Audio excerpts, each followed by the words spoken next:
afternoon, good morning. Welcome to day one of our Better Life Farming All Partners event.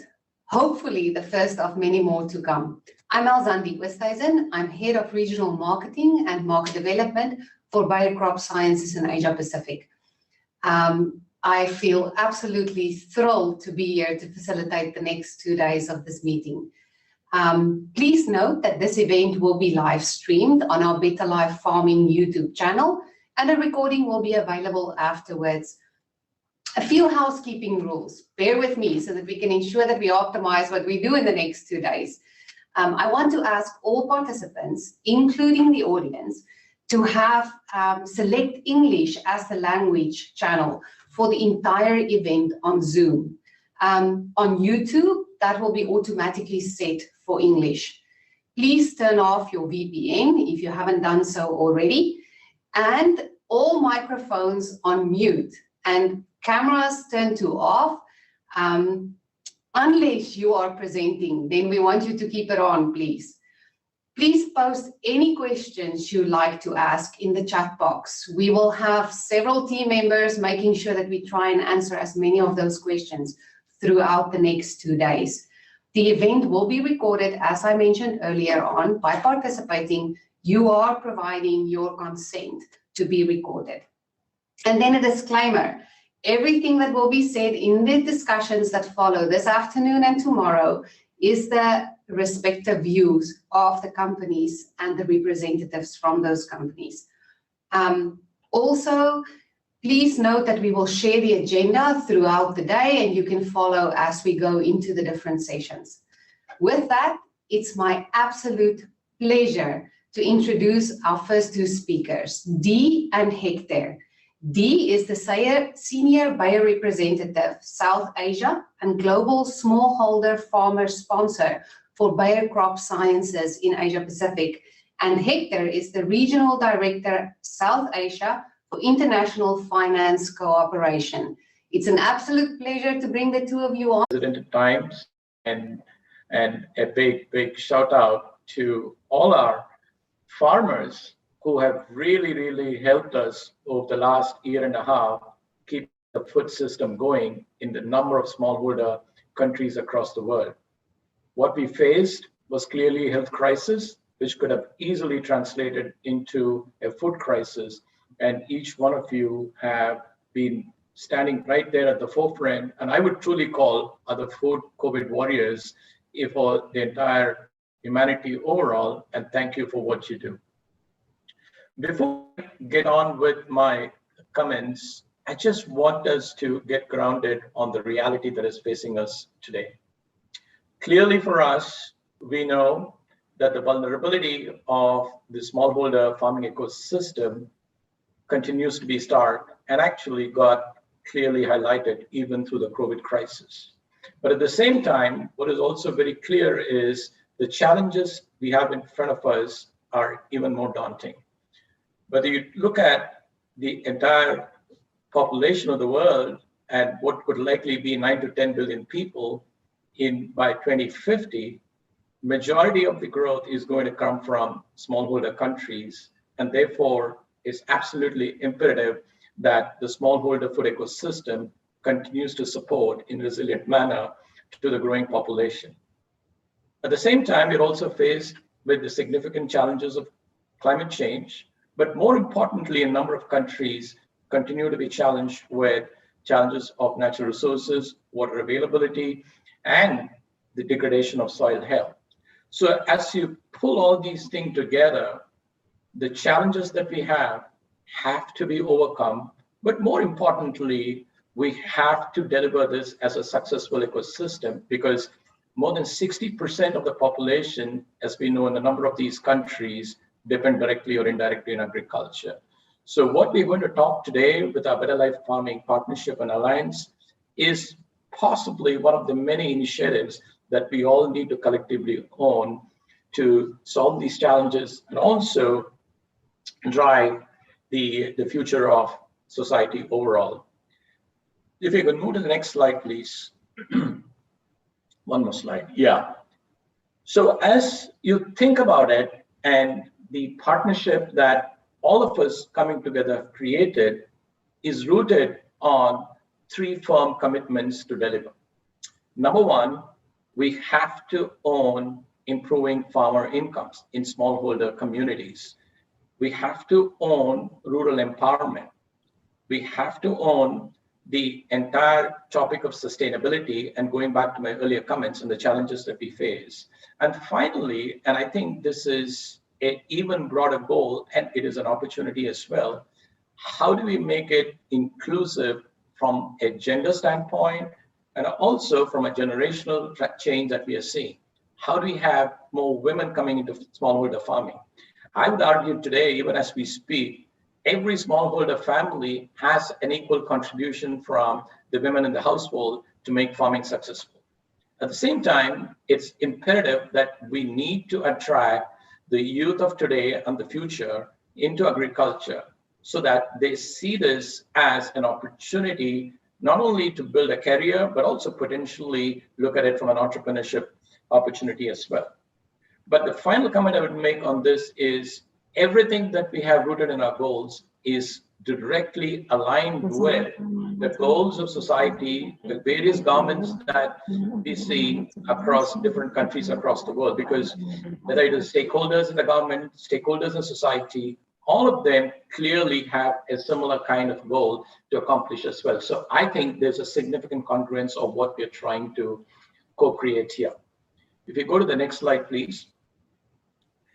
And that comes back to what is rooted in our purpose, right? And 3 of us, 3 companies, 3 institutions came together 3-4 years ago with IFC, with NetFM, and Bayer. We had a vision, and we've come a long way. We had the vision of creating a holistic ecosystem which delivered last mile connect to farmer communities. And as we have built it out, I'm really, really proud to say that this ecosystem has grown and is embraced a number of other like-minded partners. But rooted in this is collective ownership of outcomes. Because if we don't have a common goal that we are all signed on, we're not going to see the success of this ecosystem.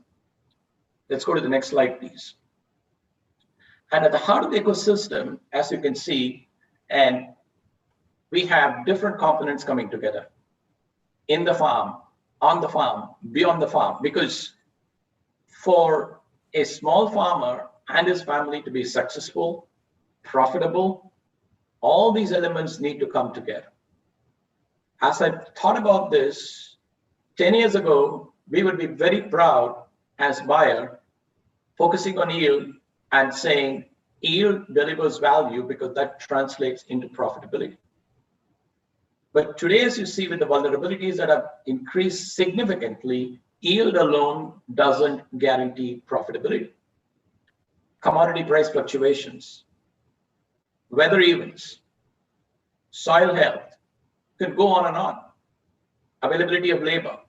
So clearly for us, the need to visualize as a holistic ecosystem and think of it as a train track that we all travel on and carry passengers from one end to the other. If the track is not solid, if the track is not continuous, we won't reach the end point. And that's the way we need to visualize the ecosystem that we are building. At the same time, if you go to the next slide, the opportunity is beyond small farmers and communities as well. And what is that? It is creating an ecosystem where you're also bringing in the last mile connect through agri-entrepreneurship.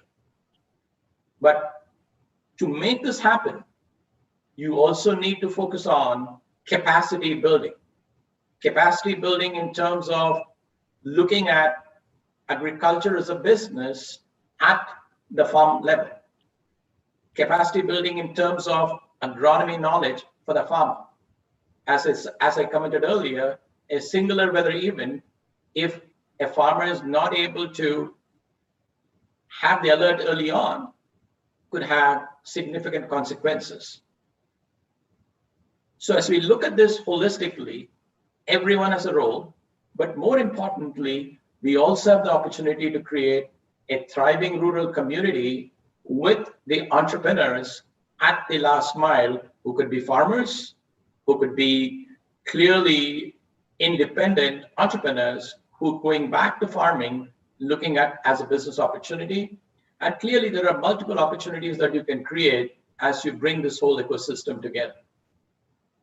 At the same time, we also know there is significant amount of funding that is going into this space in multiple countries. It's going in from governments, it is going in from IFIs, it is going in from the private sector, but the effectiveness of making sure that all these resources ultimately deliver tangible results is an opportunity that we have by creating this kind of a collaborative ecosystem. If we go to the next slide, as we speak, in the short time that we have had behind us, we have clearly moved quite quickly. And especially I would call out, during the COVID period, we have continued to ramp up our BLF presence in India, in Bangladesh, in Indonesia. And this has been no easy feat. And a big, big thanks to all our partners, and most importantly, a number of ag entrepreneurs, BLF entrepreneurs who have come on board, seeing the value of this journey and supporting us as we have started scaling up with this BLF initiative. We go to the next slide, please. But at the same time, we can feel proud of what we have done. The proof of the pudding is what's the feedback. And as you look at the feedback that is coming in, and these are still early days and we have a lot more to achieve, it's promising. You look at when you hear words to say, I'm dreaming of sending my daughter to do a medical program and become a doctor. I'm thinking of expanding the acres that I farm. I'm thinking of clearly expanding the last mile connect agri-entrepreneurship that I've created by adding other services. So as you look, and most importantly, and I shouldn't miss this, the number of women farmers, the number of women agri-entrepreneurs who are starting to see this as an ecosystem that clearly helps them not only improve livelihoods, but also realize the dreams for themselves and their families is incredible. So at this stage, where we are is the starting of a long journey where the proof points are starting to come together. If you go to the next slide, please. But at the same time, results need to be measured. And for an ecosystem like ours, metrics. Because if we don't monitor metrics and see whether we are delivering value or not, we'll just continue to believe we are successful, but not see the benefit at the ground level. This is where I'm absolutely delighted to have IFC as a partner holding our feet to the fire. Are we delivering improving farm incomes? Are we delivering improvements to incomes to agri-entrepreneurs? And now as we go forward, going back to the sustainability metrics, we need to build into this ecosystem. Are we seeing efficiencies in water utilization? Are we seeing efficiencies in improving soil health? And so clearly for us, as we track this forward, ramping up and reaching farmer customers while could be a part of the goal, the bigger part for us is continue to track metrics and make sure that we're delivering the value for which we have set this collaborative ecosystem together. At the same time, I think the most important piece in this is continuing to seek feedback of what is missing. Because as we have gone through this journey, I'll tell you my own realization is we still have to solve the problem of commodity risk management. Because we can work on all these solutions, and if the farmer is exposed to commodity prices and he ends up losing all the values created, we go back to ground zero and we haven't solved the problem. So as we go through this, let's keep an eye, let all partners come together and make sure that we are tracking and seeing whether the pain points and what still needs to be addressed, because that's the only way we can solve for this. And finally, if you go to the last slide, and I will be remiss if I don't acknowledge a number of people who are on this forum today, but also possibly who have not been able to join at this early hour from different parts of the world. And the reason I highlight this is no single company can solve this problem. No single institution can solve this problem, but collectively we can. And I truly believe as we look at this whole model and take it forward, let's make sure that we go in with that spirit that this value creation is for the farmer and the farming communities. And as we build it out, there is enough and more value for all of us to grow our respective businesses, and at the same time, deliver significant value to overcome the societal challenges I talked about earlier. So with that, it's my absolute pleasure to welcome Hector Gomez from IFC. I had the pleasure of talking to Hector yesterday, and it's amazing to see this similar kind of passion that both IFC and Bayard had from day one, and I'm looking forward to hear to Hector's comments as well. Over to you, Hector. Thank you. Thanks, Dee. And it is a pleasure to be here representing IFC in this event. Maybe just to put a little bit of context, IFC, we are a development finance institution, right? And we provide investments and advisory services to the private sector. And our mandate means that we also help our clients integrate best practices so that those best practices lead to sustainable growth, right? And we are very pleased to be a global partner of the Better Life Farming Alliance, the BLFA, as we refer to, together with Bayer and Netafim. Okay, I think we are proud of this alliance, and we are proud of how it provides solutions. So whether it's agro inputs, extension support, whether it's access to finance, whether it's market access to smallholders, the way this is delivered, it's something that we are particularly hopeful, because we believe that this model is commercially viable, it's sustainable, it can be replicated, and it can be potentially escalated across countries. And then we think this is it's not a solution. It's not the only solution out there, but I think it's a very important model as we address this challenge.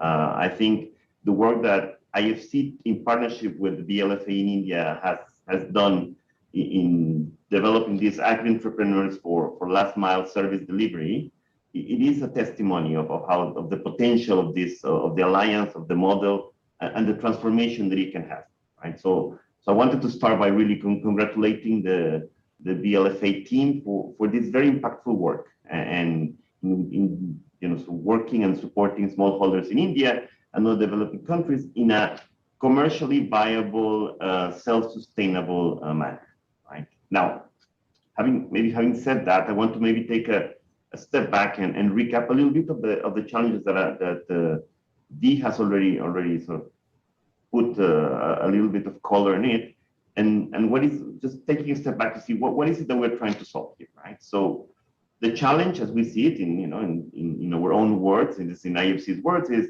we're trying to meet the growing demand for food, while simultaneously we want to improve the livelihood of those that grow the food that we all consume, and we reduce the environmental impact and the footprint of such production, right? So it's it's a little bit of many different balls in the air at the same time to address this. And while historically we've seen significant increases in agricultural production, it's been doubling or tripling. Today, I think we would be remiss if we don't take stock of the challenges that can really undermine the progress that we have made in agriculture over the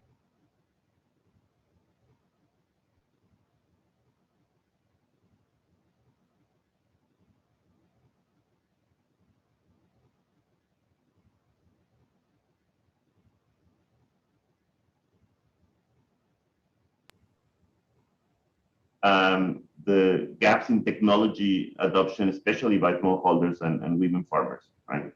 And these challenges, then they're already, sort of big on their own. And then in the context of either low middle income countries or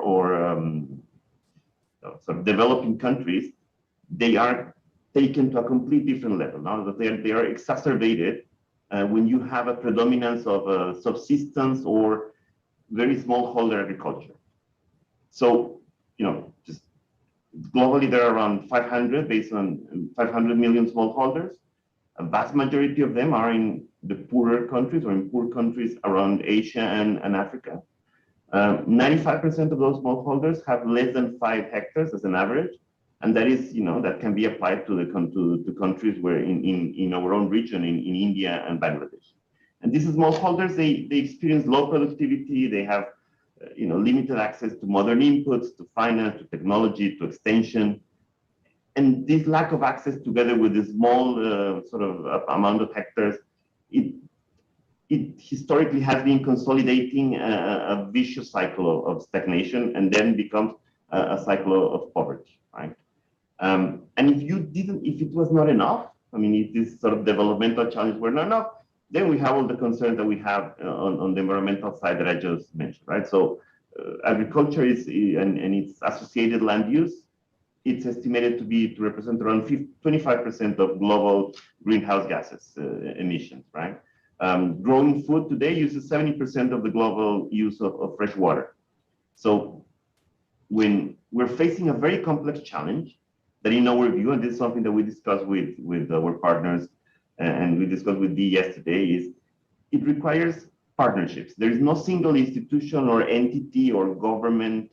No one has the capacity to deal with this on its own. So we need to work in partnerships. We need to apply evidence-based policies and programs, right? So we need to be very rigorous and very strict and see what is it that works, and then let's replicate that. Let's adjust. We need to have a long-term view. I mean, this is not a short-term battle. This is a long-term effort. And I think as important as that, we need to have a systemic approach. So we need this issue. We won't get traction unless we address and we are conscious that everything is connected, right? So it's not going to get solved by simply working on the demand or the supply or the intermediary. We really need to take a connected systemic approach. And I think it's all of us that we are here, development finance institutions, policymakers, private sector companies, governments, agricultural players. We need to find models to make this smallholder farming profitable and address these sort of simultaneous challenges, right? And to achieve this systemic change, we believe that we need to think about an entire value chain approach, right? So go from the producers to the consumers and support, develop, create, even though it doesn't exist, and create that agribusiness ecosystem. And this is why we think that this event and what we are discussing in this event is very timely, and it's very, very exciting, because this is the way we see it. We have private sector companies, the financial institutions, civil society, multilaterals, private companies, agricultural players, farmers, who have really decided to take their to sort of up their game and come together to create what we call the Better Life Farming Alliance, right? We are very happy to see many of our IFC clients and partners participating here. We are perhaps going back to the specifics that we are discussing in India. The work that the Alliance has done has really led to the doubling of farmer yields and incomes, right? So we start to harvesting, for to use that word, good outcomes of this intervention, of this program, that we need to be very, very careful and we need to analyze, but I think it's very, very positive. The Alliance has essentially developed a series of agri-entrepreneurs that serve as last mile aggregators and has partnered with them. and input suppliers to smallholders, right? This was originally developed in Africa through a project that is from IFC that where we partner, that is IFC's Agribusiness Leadership Program. It's a global program of IFC, where we have used to partner with the alliance, and that it's originally from Africa, and now it's been rolled out to around 20 countries. By the end of, and this is where it gets, by the end of 2022, the alliance in India will have built capacity around 1,500 agri-entrepreneurs, including over 300 women agri-entrepreneurs, and they will have created an ecosystem to build capacity for additional around 3,500 agri-entrepreneurs by 2025, right? When you put all of this together and look at the reach of these agri-entrepreneurs by 2025, we're talking about an ability to reach around 10 million smallholders, and globally, through these partnerships and networks, the alliance is thinking of being able to reach 100 million smallholders by 2030. We think this would be an amazing outcome, and this is not only, it's not only a PowerPoint that is being put forward. It's the result of a tested model that is scaling up, and I think this level of ambition in this specific sector is one of the most exciting things that I think we on the AFC have seen. There are two things that I want to share with you tonight. One is we are very pleased to inform that we will be a part of the alliance replication and expansion in Bangladesh as well. We're very excited about it. The second piece is that we, specifically IFC, we are releasing today the IFC South Asia. It's called Gender in Agribusiness Compendium. It's a compendium that is called Seeds of Success, right? And this is essentially a series of case studies that relate to the sort of the role and the challenges and the success stories as well of women in agriculture, right? Because the use of female labor in agriculture in smallholder families is very high. It can go up to 60–80% in crops such as rice. But the issue is that one of the many challenges around this is that the social norms and their status as either unpaid family labor or very lowly paid wage workers creates a certain invisibility, right? So it even exacerbates even more the access to resources. So we believe so this compendium that we are launching today highlights the role that the private sector, which is the core of IFC's engagement, can have. And what is the role that it can have in actually providing access to resources and to generate sort of income create opportunities to women farmers, thus improving the lives and livelihoods. The compendium has 8 gender cases from India, from Bangladesh, from Nepal, that provide, in our view, very powerful examples of what the private sector can do to strengthen the gender inclusion in the supply chain in agriculture, which is, just as you mentioned, is one of the challenges that we're trying to address. So we decided through this compendium to give provide some light into the practices that we believe are positive and could be replicated. Finally, just getting to the very end, we believe, and I've said it repeatedly over the last minutes, but we believe that the alliance, the BLFA, has the potential to really become a model of a joint concerted effort by multiple stakeholders, right? To develop really sort of not only innovative but business-oriented solutions to achieve this holy grail that the more commercial success that you have, the more positive impact that you have. This is something that we all, or many of us, aim to achieve, and we believe this is a model that is leading us to that, and by helping us address the issues that the global food supply chains face. So we're really excited to be part of it. We're really excited about the outcomes and the results and the possibility of escalating, scaling up, replicating this model. I wish all the partners in the alliance, not only in the core group but also the extended network of partners, all the very best for your continued impact of your work. I wish the organizers, I want to congratulate you for what I expect to be. I know it will be a very successful event. And I guess we as IFC, we really look forward to continue working with all of you, our partners, and particularly the BLFA partners in South Asia and in other countries and regions in the world. So thank you very much. Thank you, Dee and Hector. I couldn't agree more. If we want to optimize the support and the impact that we provide to our smallholder farmers, we can only accomplish it through very strong collaboration and partnership. With that, I want to make a very exciting announcement. We have launched a new channel on LinkedIn for Better Life Farming. So for all participants, please add that to your to-do list and make sure that you go follow Better Life Farming on LinkedIn. We're going to move on to our next session.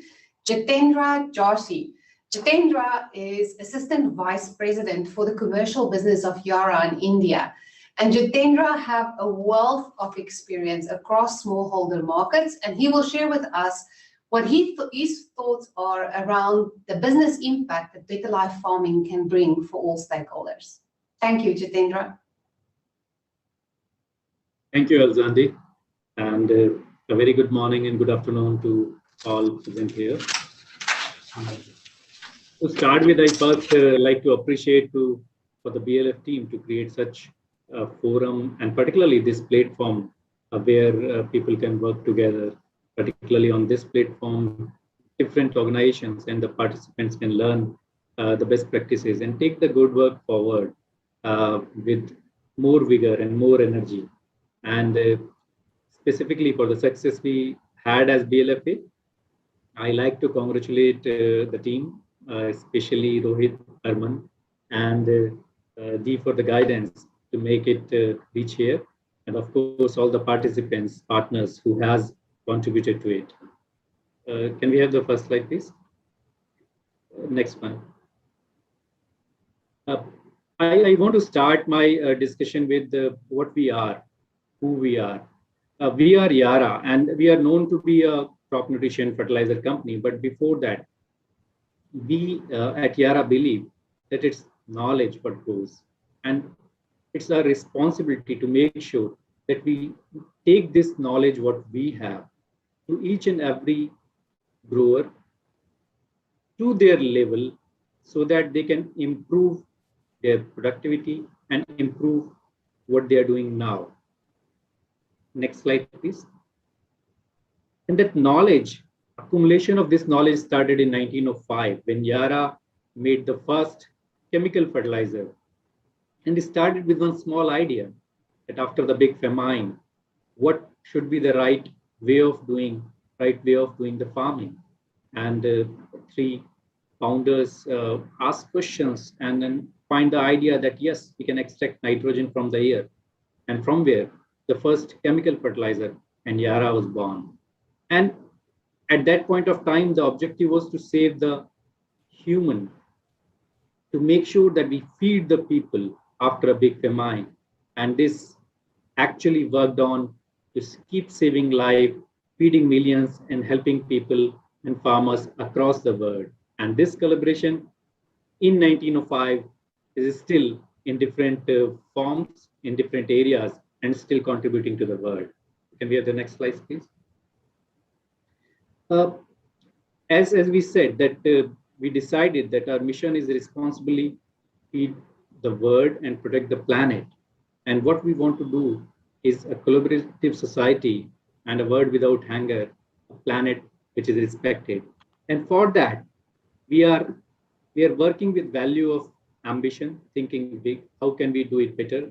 Curiosity to find the right solution, collaboration to working in partnership like this and beyond, and taking accountability of what we are doing for our partners, for our growers, as well as for the societies we are working in. And it's extremely important that we add value wherever we are working is extremely important to us. So next slide, please. So before that was something about how we are internationally, Yara, and what we are doing in Yara in India is important. And for that, I want to touch upon that when we started working here. We have a presence of almost 3 decades here in India, but we started almost 10 years. And in this April 2021, we completed 10 years of Yara as a brand in India. And since then, when we launched our products, we have working on the different specific focus areas where we need to improve on. And if we understand the Indian agriculture, Dee also touched upon that almost 60% households are dependent on agriculture, which creates 17% contribution to the Indian GDP. We all know that.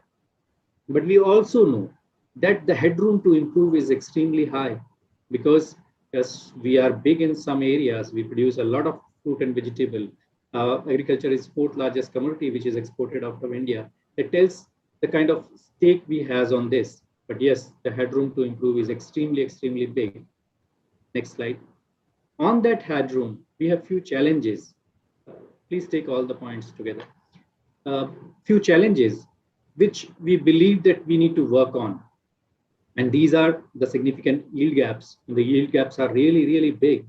And it's not only one thing which can give the complete solution to the farmer. So it's important that this kind of collaboration comes together where participants add different value which they carry, and grower gets the best possible solution for them to do better. Another point is deteriorating soil health. This is something which is extremely important. Our soils are no more what they were decades back because of the regular farming and imbalanced fertilizer. Farmers are losing the quality of soils, and that is something which is another important challenge we are working on, how to improve the soil health while we are working closely with the farmers to make sure that their soil are same when we see that decades from here or 2 decades from here or later, to ensure they keep getting the best out of their lands. Water scarcity is something which is actually facing us significantly. Even this year, it was a very good rainfall year in some areas, but we found that many areas did not receive early rain in time. And water scarcity is a reality. And with all our effort, we need to see that what exactly is the right way of doing it. Each and every farmer should know that. And I'm happy that in this alliance, we are having Netafim, which is actually a partner contributing to this very significantly. On all the challenges, we also know that the yields which we are having, though much lesser than the global averages, but still it is good to feed India in terms of the quantity.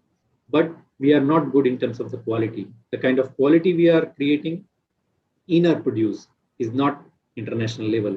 And that is something which is another challenge, which is also being seen as a malnutrition issues in the rural society. And that is taking the overall health of the people in a bad way. And that is another area we want to, and we keep working on. Next slide, please. What we are doing for this. So for farming in India, we are offering our quality products.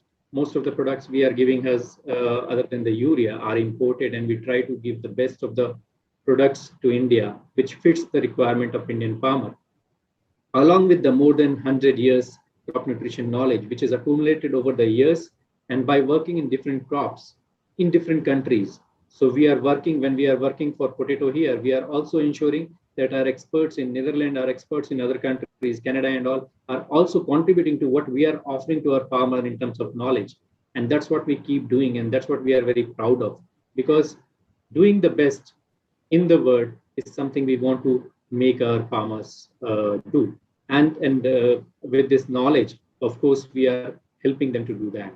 We also ensure that the knowledge which is global is created and customized for them to create hyper-local recommendation for our growers, for their area, for their plots. And that is extremely important because we have to improve the things at their current level. So we need to customize it and make it local in terms of recommendation. And for that, we use Yara Analytical Services, which is our soil testing and other testing services, to ensure that the things which are being recommended are specific to that crop, that area, and are contributing to improvement of the agriculture and their yields and quality. Digital solution, we are using a lot of digital solution for that through a different method and all to disseminate this information, also to take feedbacks and keep working on those. So we have a farm weather, which is one of the largest weather channel for weather app for India. And that along with others is helping farmer in its own way. All this is to improve the quantity and overall quality at farm level. And that is what is an objective we are working for. And while we are doing this, we ensure that the safety, sustainability, our purpose of improving the lifestyle and doing it in a collaborative manner is taken care of. Next slide, please. So with all these, we want to create a situation where we improve the soil health from the current status. We improve the not only yield, but also the quality of food we produce here in India. We want to do it through the balanced nutrition and a complete farming solution so that the farming is sustainable and is possible to do with less and create more. And all of this will make healthier and happier rural lifestyle, which will create the positive societal impact in each and every society there in rural India, which will later impact the overall country's lifestyle and economy. Next slide, please. So when we think that Yara in BLFA, it's kind of, I would say that Yara is an obvious partner in BLFA. Considering we share a value, we believe a lot in sustainability, feeding the people, respecting the planet. And I think those values are shared. And next slide, please. And the common goal here is how to make farmers getting benefit from every partner coming together. And here we have finance, here we have micro irrigations, crop nutrition, the right seed, the right crop protection. And all these things will ensure that farmers are getting benefited. And a goal of making farming a profitable and sustainable business is there with each and every participant and partner here. And we are really proud of having such a forum where everybody is thinking alike, everybody is having a common goal to make sure we deliver for the country and the rural economy. And being a common goal, I think we at Yara also is an obvious partner. And how this journey started, next slide please. The journey started way back in 2013 when with Yara, the erstwhile Bayer's vegetable company, Nunhems, did some trial in onion and tomato to create more value for the farmer. And then we started working in different crops. Grape Forum, we worked together, and Apple Forum, we worked together. Many crop and projects we worked together. And I think that helped us to understand each other and the kind of right and shared values we have. And that makes us a very clear and obvious partner to this alliance. Next slide, please. And in 2018, we participated in BLFA first time, and Yara, we are proud of being always in partner of BLF Alliance, and we are always ready to do anything, to go extra mile, to tweak the things if required, to make sure that the alliance is successful and the farmers and the AEs which are working with the alliance are getting the best from this alliance. But while doing this, there are some challenges also, and it's extremely important. I want to mention that what kind of challenges we overcome while working for this. Next slide, please. The journey was not easy. As I said, there are many, many challenges, different teams working together. You have to have specific actions, the right distribution of those activities, and working together even in a same company. It's not easy. And here we are working together from different organizations coming in together for a goal. But I think the purpose was such big, and particularly the intent at top was so strong that it ensured that we could face the challenge in a very, very good manner and conquered all those challenges. Next slide, please. And all those challenges, like there was issues with the team alignment, we work on that. We had regular meeting. We ensure that there are governance calls. There are groups to understand what needs to be done and what can be done. We also worked on that. We as Yara have a limited team and we are not present everywhere. How can we work on each other's strength? We created that we'll have a low touch area in some area where we are not present, and BLF team is supporting us immensely on those areas. In the other area where we are present, we are picking those as high touch area, and our team is highly active in those areas.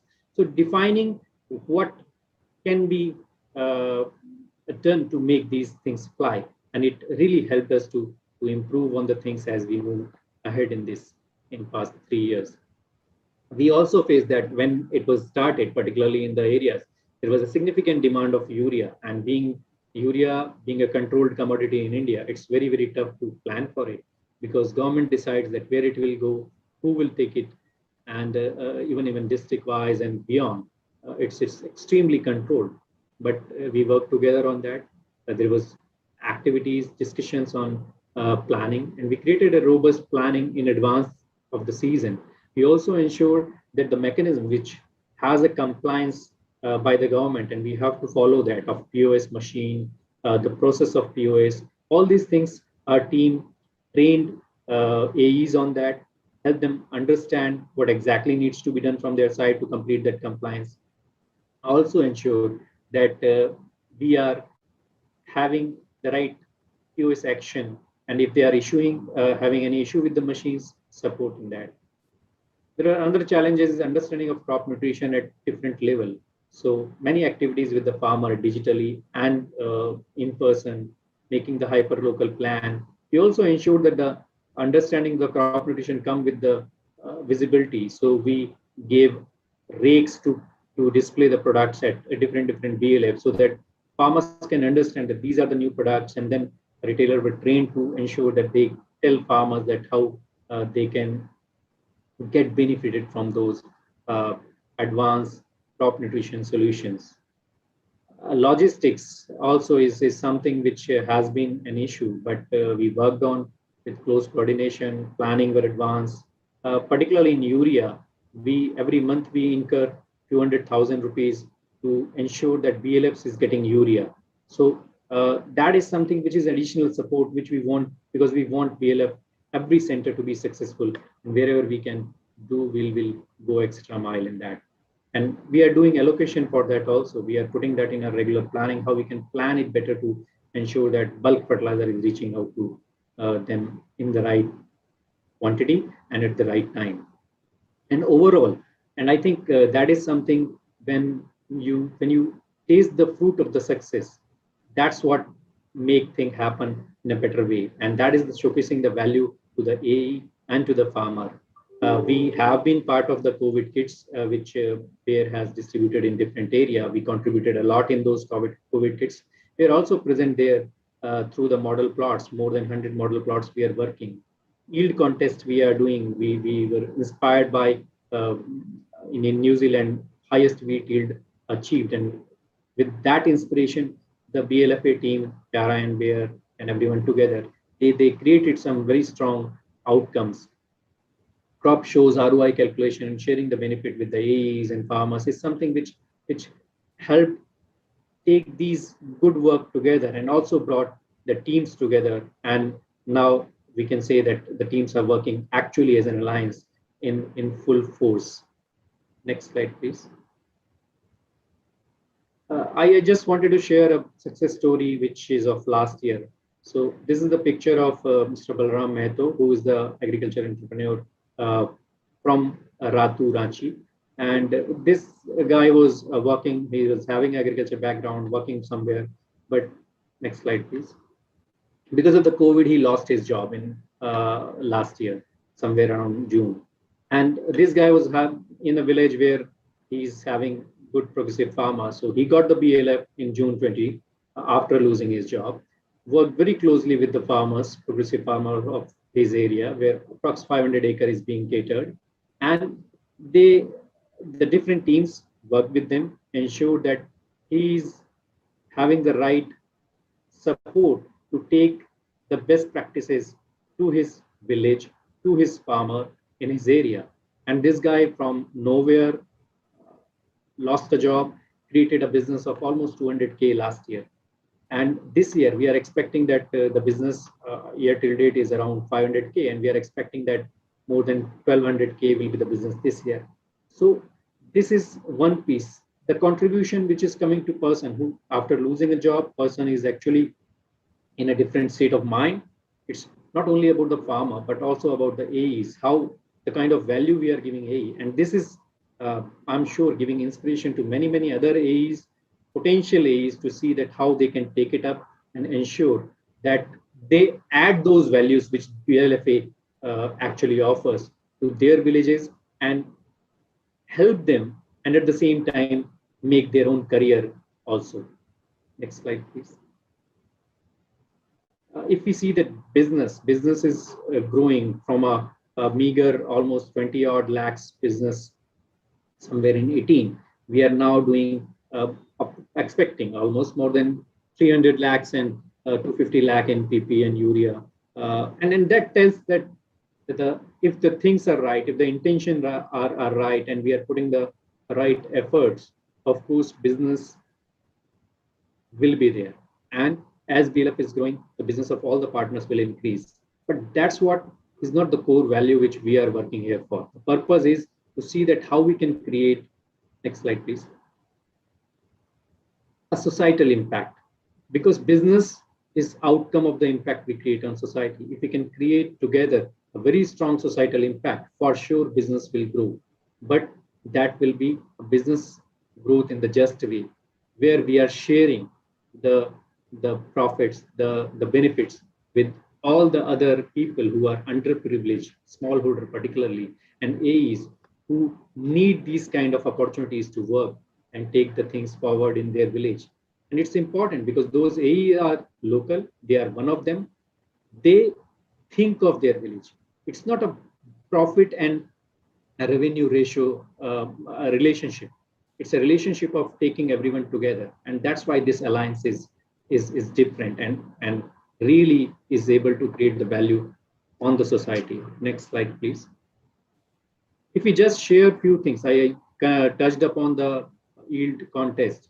So after understanding this story of highest wheat yield, we decided that we need to do something here in India also.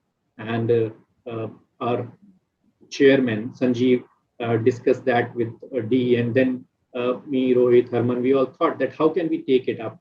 And then we decided that we need to do it in areas which is an area where we can actually create the difference. And we worked in 5 plots along with all the partners. And this we have decided to do in Jharkhand. And all the crop, if you see that created test of the yields, the range of the yield increment is from 50% to more than 100%. And that tells the kind of opportunity and the kind of value this alliance offers. A person who was having, if you see the second last person in the table, who's having a 14 quintal yield with the right seed, right crop protection, and right crop nutrition, the person was able to take 32 quintal out of that. And almost everyone got the maximum in their village, in their vicinity. And that tells that the kind of value we can create by coming together. The point is, we need to keep working and keep identifying those areas and take these things further. But yes, this is a very, very good example that how we can actually create the value to smallholder. Next slide, please. I just want to touch upon a few more things. This is another area where we worked with in BLFA, and the crop was marigold. And here the team ensured that the farmers are given the best practices from what they were doing earlier. And particularly on the crop nutrition, we saw that the person is using a crop nutrition package of 6,200, and our team gave them a better package, which is a balanced one, the right nutrition for the right crop. And with all those things, the incremental yield is 9,000 rupees. With the additional cost of almost 800, 700 rupees, they got 9,000. So 10 times of what they incurred additionally. And that is the thing which will actually change the economy and the societal status at the rural area. And that's what is the real value and the real business impact we have. Next slide, please. Another one, this time it's UP and chili as a crop. And we saw that the farmer who were using approx 10,000 input were given better input, which increased the yield from 60 quintal per acre to 93 quintal per acre, more than 50% incremental yield at this farmer level. And it's not only yield we improved upon, the farmer practices, the right practices ensured that the quality of produce is significantly higher. So the price they got against that produce was also higher. So with an approx 7,000 additional cost and with the right practices, they got 55,000 additional income. And that is what is the real business impact and the societal impact we wanted to see. Next slide, please. Similarly, if we see, this is banana, and here the farmer was again from UP. And this person, when the team worked with them, they did not move the overall cost much. Actually, the person was incurring almost the same cost. Our team only worked on tweaking this to make sure that the balance and timely fertilizer is there. And that created significant improvement in the quality and an improvement in the yield as well. So almost with the same practices, the same amount, but changed practices, our team was able to add 88,000 per acre more with this farmer. And that is what we believe is the right business impact if we try to see that what is the business outcome or business impact BLF Alliance can create. And we are proud of that. And I think we can keep creating those many stories. And next slide, please. Many stories across the India and across the different states in each and every house. Right now, we are planning that BLF will reach 1,000 this year. Still, a lot to be done, a lot to be achieved, and a lot of smiles to be added. And from our side at Yara, I wanted to reiterate that we are excited at this opportunity to be part of BLFA. We are committed to make sure that BLFA reaches new height and add many more million smiles. And we also are there with our different new technologies. We have a carbon alliance also. We are working on that also, that how we can have partnership with that. And this friendship means Yara in Hindi means a friend. So this friendship with BLFA and this friendship with the AEs and the farmers is going to be really long one, and an eternal friendship where we can keep adding value to each one of the partners by learning together, to AEs by giving them a career and an opportunity to make their living, and farmers to improve their farming and improve their yield, quality, and income to improve their overall living and create a positive societal impact. Thank you.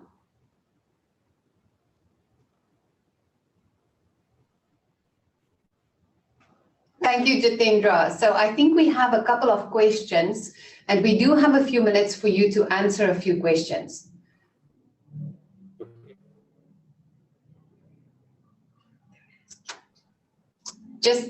We posted them for you in your chat. If you just look at that, you can see the questions there.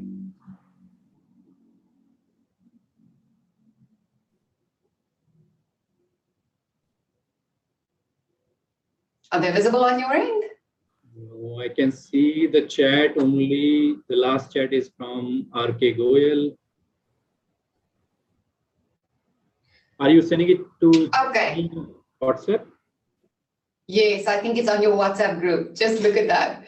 We're using social media and every tool that we have available today to make sure that we optimize this conversation. And it would be good if you can just read out the question so that all the participants have the background. So I think the first question is, how the partner in the initiative have integrated both the objectives? That means social objective and the commercial objective, which is contradictory, right? So if I answer this, as I said, our objective is that how we can deliver on our purpose of improving the lives of the farmer. And if you see that I spent one slide on business objective, business outcome, and 5 slides on how we have created value with the farmers. And that's what we are working for here. We are not shying from the additional investment which is required. And as I told you, we are spending lakhs of rupees on a regular basis just to ensure that BLF is getting urea in time, a product where we don't make any money almost, but we are committed to it. So our objective is, if we keep doing that and if we keep adding value to the farmers, business will be an outcome, a byproduct, if we can create a societal impact. So primary objective is not to create a business impact, of course, it's to create a societal impact. And it's not contradictory, because if you create a societal impact, for sure business will grow. The second one was, what is the approach in integrating that into the ecosystem stakeholders? So I think that is something which Harman or Rohit can answer. Or is it for me?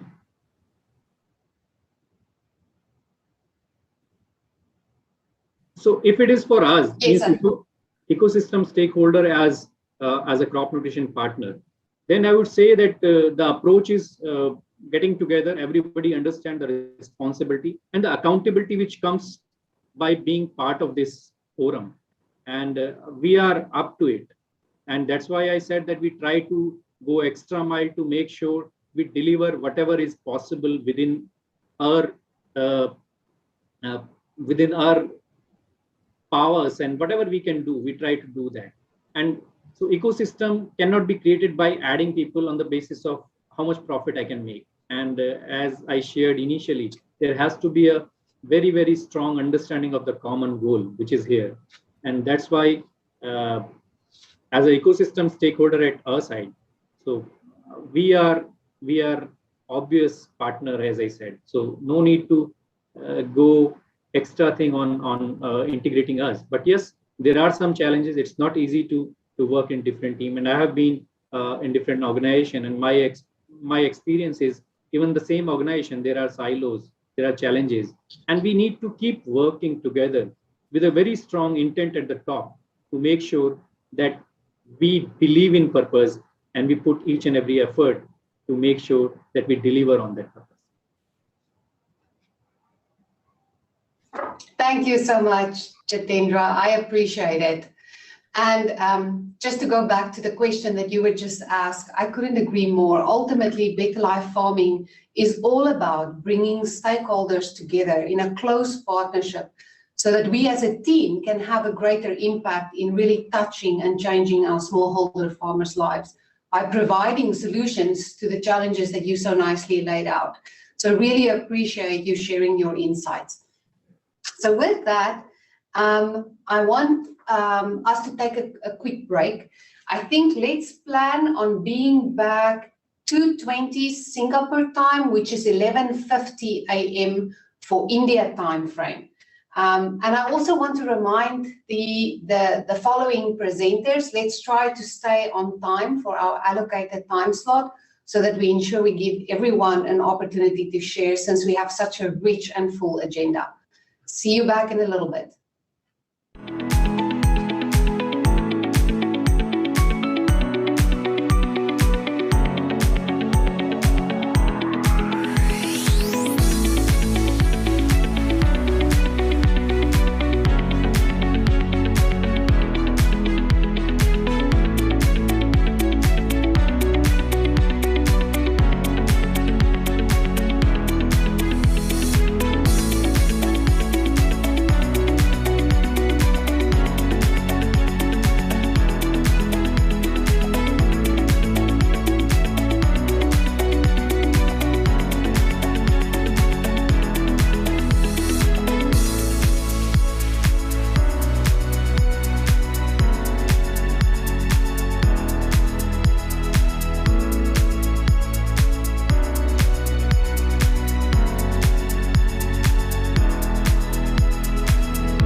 Welcome back. I hope everybody had a good break and had some time to grab a little bit of caffeine. We have an exciting discussion that's following.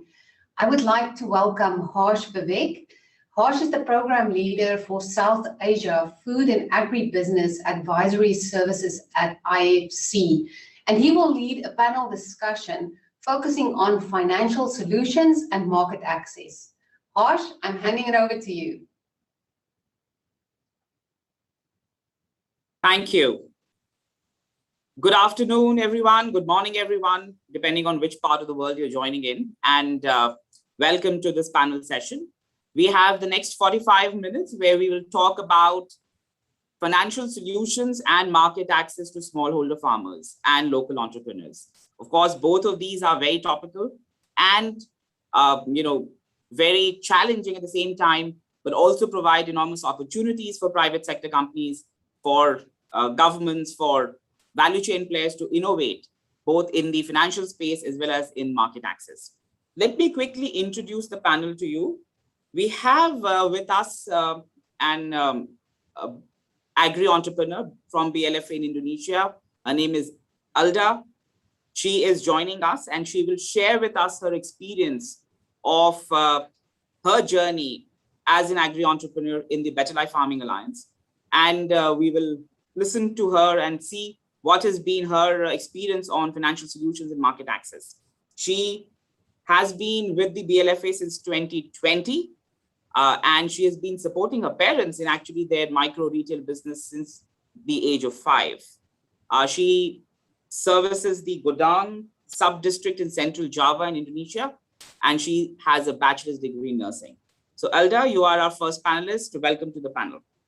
Our second panel member is Ms. Grace Astari. She is the Vice President for New Business Development at TANI Fund in Indonesia, a part of the TANI Hub Group, an IFC investment. And with about close to a decade of professional experience, financial inclusion and fintech is her passion. And she has worked across Indonesia in developing financial solutions for smallholder farmers, women farmers, and local entrepreneurs. So Grace, a very warm welcome. Grace holds a master's degree in international development from University of Manchester in UK and a bachelor's in psychology from Indonesia. So Grace, a warm welcome to you to the panel. And our third panelist is Vipul Mittal. Vipul is the national category head for Big Basket Limited, a part of the Tata Group. Big Basket is one of India's leading online retailers, a unicorn of sorts. Over the last many years, it has really grown in presence across the country. Vipul has been instrumental in Big Basket's business expansion, particularly in providing market access to smallholder farmers under the Farmer Connect program that Big Basket has across the country, which reaches out to over 18,000 smallholder fruit and vegetable growers in different states in the country through 60 collection centers. And Vipul has also been instrumental in leading the digitization effort for smallholder farmers for Big Basket. Prior to Big Basket, Vipul was instrumental in developing supply chains for large agribusiness companies in India, particularly Bharti Walmart and Mother Dairy.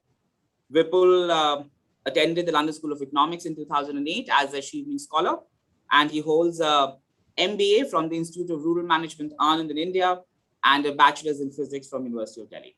Vipul, welcome to the panel as well. Rush. My first question would be to Alda, our agri-entrepreneur. We would like to hear from her, her journey and her experience of being part of the Better Life Farming Alliance. So Alda, please describe to us the change that you have seen that BLFA has brought about in your life ever since you've joined this alliance in 2020. And I know it was particularly challenging year. It was a COVID year. So we'll be very happy to understand from you what's been your experience of working with the alliance in Indonesia. Alda, over to you.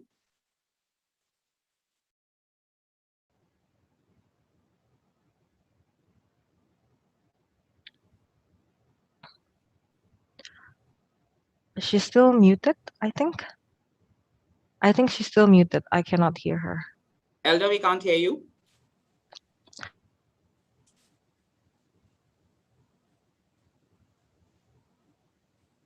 You'll have to unmute, Elda. Can you do that?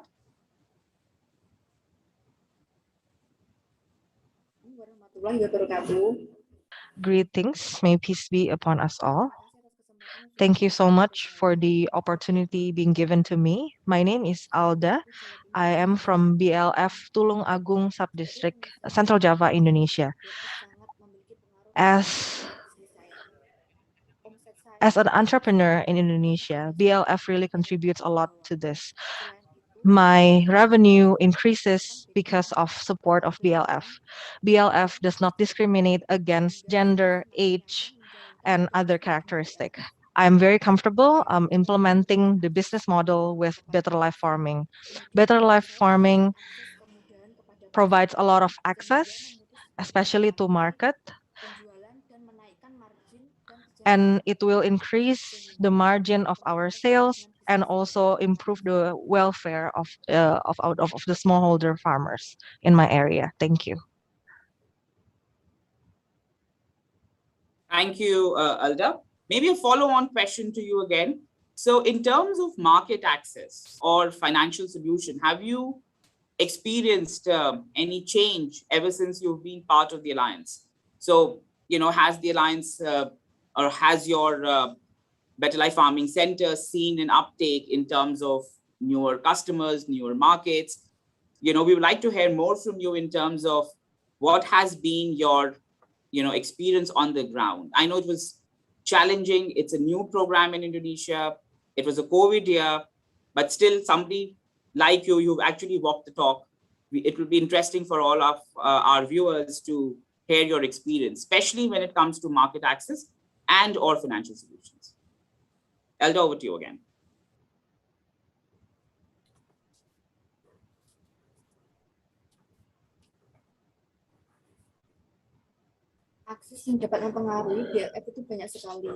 There are a lot of support that I get from BLF in terms of access to market. My farmers get a lot of easiness to access the market so that they can improve the sales margin and also improve their welfareness. It also affects positively on my business. Better Life Farming also provides us with improved knowledge and also improved productivity up to 40% in my business. And the farmers gets access to the direct manufacturer so that the supply chain can be shortened, and in return the margin of sales can be increased as well. Thank you. Perfect. Thank you, Elda. I think that was great. And it's great to see that your business is growing and you're getting the support required from the Alliance in Indonesia. So thank you very much. May I now bring in our other two panelists, Grace and Vipul? Perfect. And my first question, Grace, would be to you. How does TANI Fund engage with smallholder farmers in Indonesia in providing financial solutions to smallholders or local entrepreneurs? So just walk us through your business model of dealing with smallholders and with local entrepreneurs in financial solutions. Grace, over to you. Baik, memang Okay. In Indonesia, most of the smallholder farmers do not have access to banking sector. They don't have any credit history.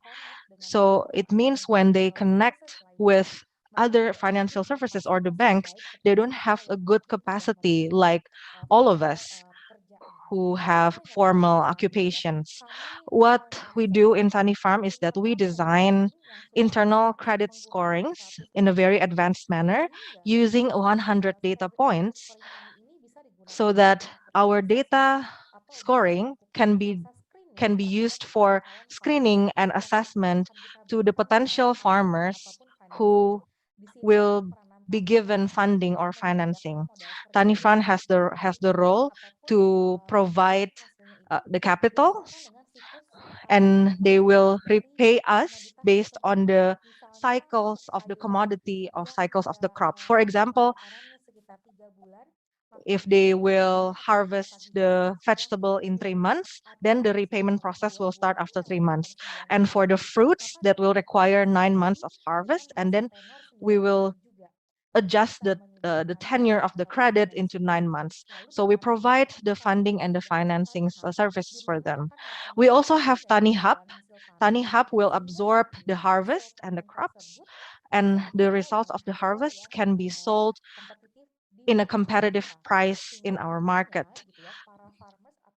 Therefore, the smallholder farmers will have experiences in the financial service sector, and they will advance themselves so that they can access more services from the banking sector, or they can get more formal financial services. Thank you. So as a follow-on question, Grace, may I ask you, what has been your key success factor? So, I understand this is, been there for some time. What would you identify as 1 or 2 key success factors that have led to this transformation? Oke, baik. Karena memang para farmers ini Okay, so these farmers are located in remote areas. They do not have access to smartphones sometimes. What Tani Fund has done is that we have an outreach program, and we have a local facilitators, or we have field teams. Field teams members will have 2 main roles. The first role is that they will connect us with the farmers, and second role is that they will assist the farmers starting from the cultivation until the harvest. So we have monitorings, introductions to technology. As a result, they can get improved agriculture knowledge, and as a result, they can improve productivity. And in the end, they will improve their welfare. They will achieve sustainable income, and they will also have access to the market to make sure that they will have a sustainable sales as well in the long run. Thank you. Thank you, Grace. That was very insightful. May I now bring in Vipul? And Vipul, what has been Big Basket's journey of working with smallholders, and especially when it comes to linking smallholder vegetable and fruit growers to markets? It will be very interesting to hear what has been your experience in India. So Vipul, over to you. Thank you, Harsh. So Big Basket's journey actually started as a grocery e-commerce platform, right? So the birth was basically to solve the customers' sticky problem of shopping for groceries in India. And in India, doing that is a bit complicated, as many of us understand. Now, from the beginning of its journey, the Big Basket founders were very clear that one very, very critical element of this grocery shopping is perishables, and fruits and vegetables in particular. So fruits and vegetable on one hand was a very sticky or a very challenging problem for the customer, because it needs to be shopped more often than any other grocery product. On the other hand, they also realized that fruits and vegetable value chains are much more complicated for any market player or intermediary to crack and navigate. So they realized this could be a potential competitive advantage as the industry would open up and the competition would increase. And I think in hindsight, they were proved very right. And so our journey began in terms of handling fruits and vegetables and providing it to our customers.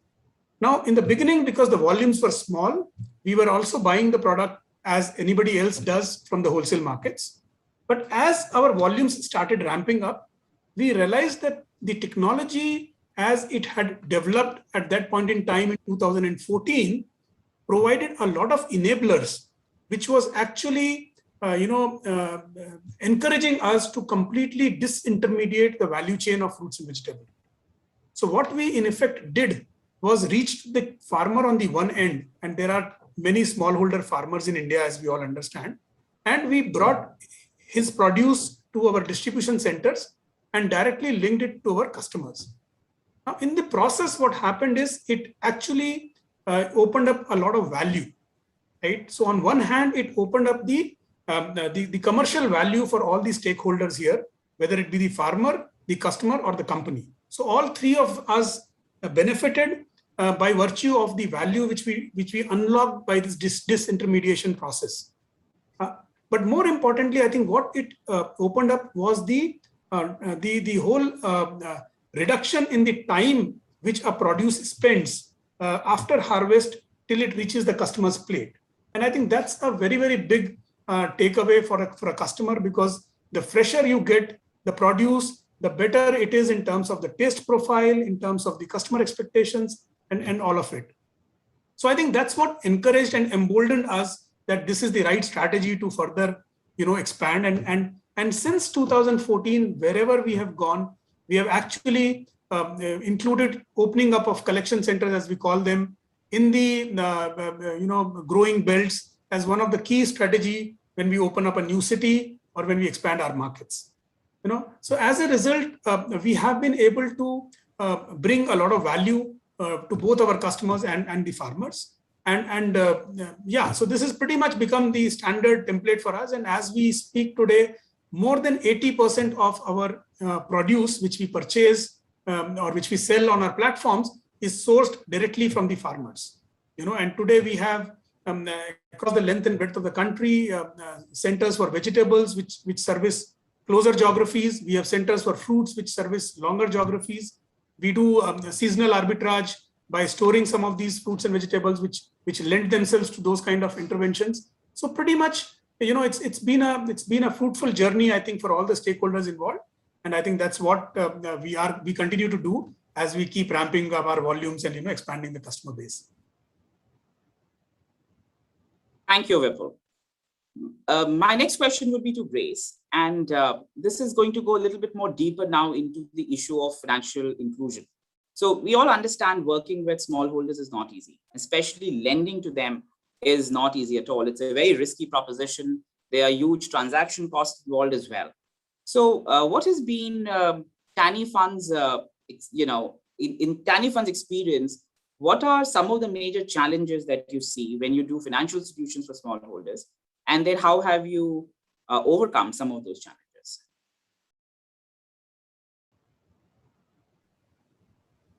Secara general, mungkin I think in general, I would like to quote the previous answers.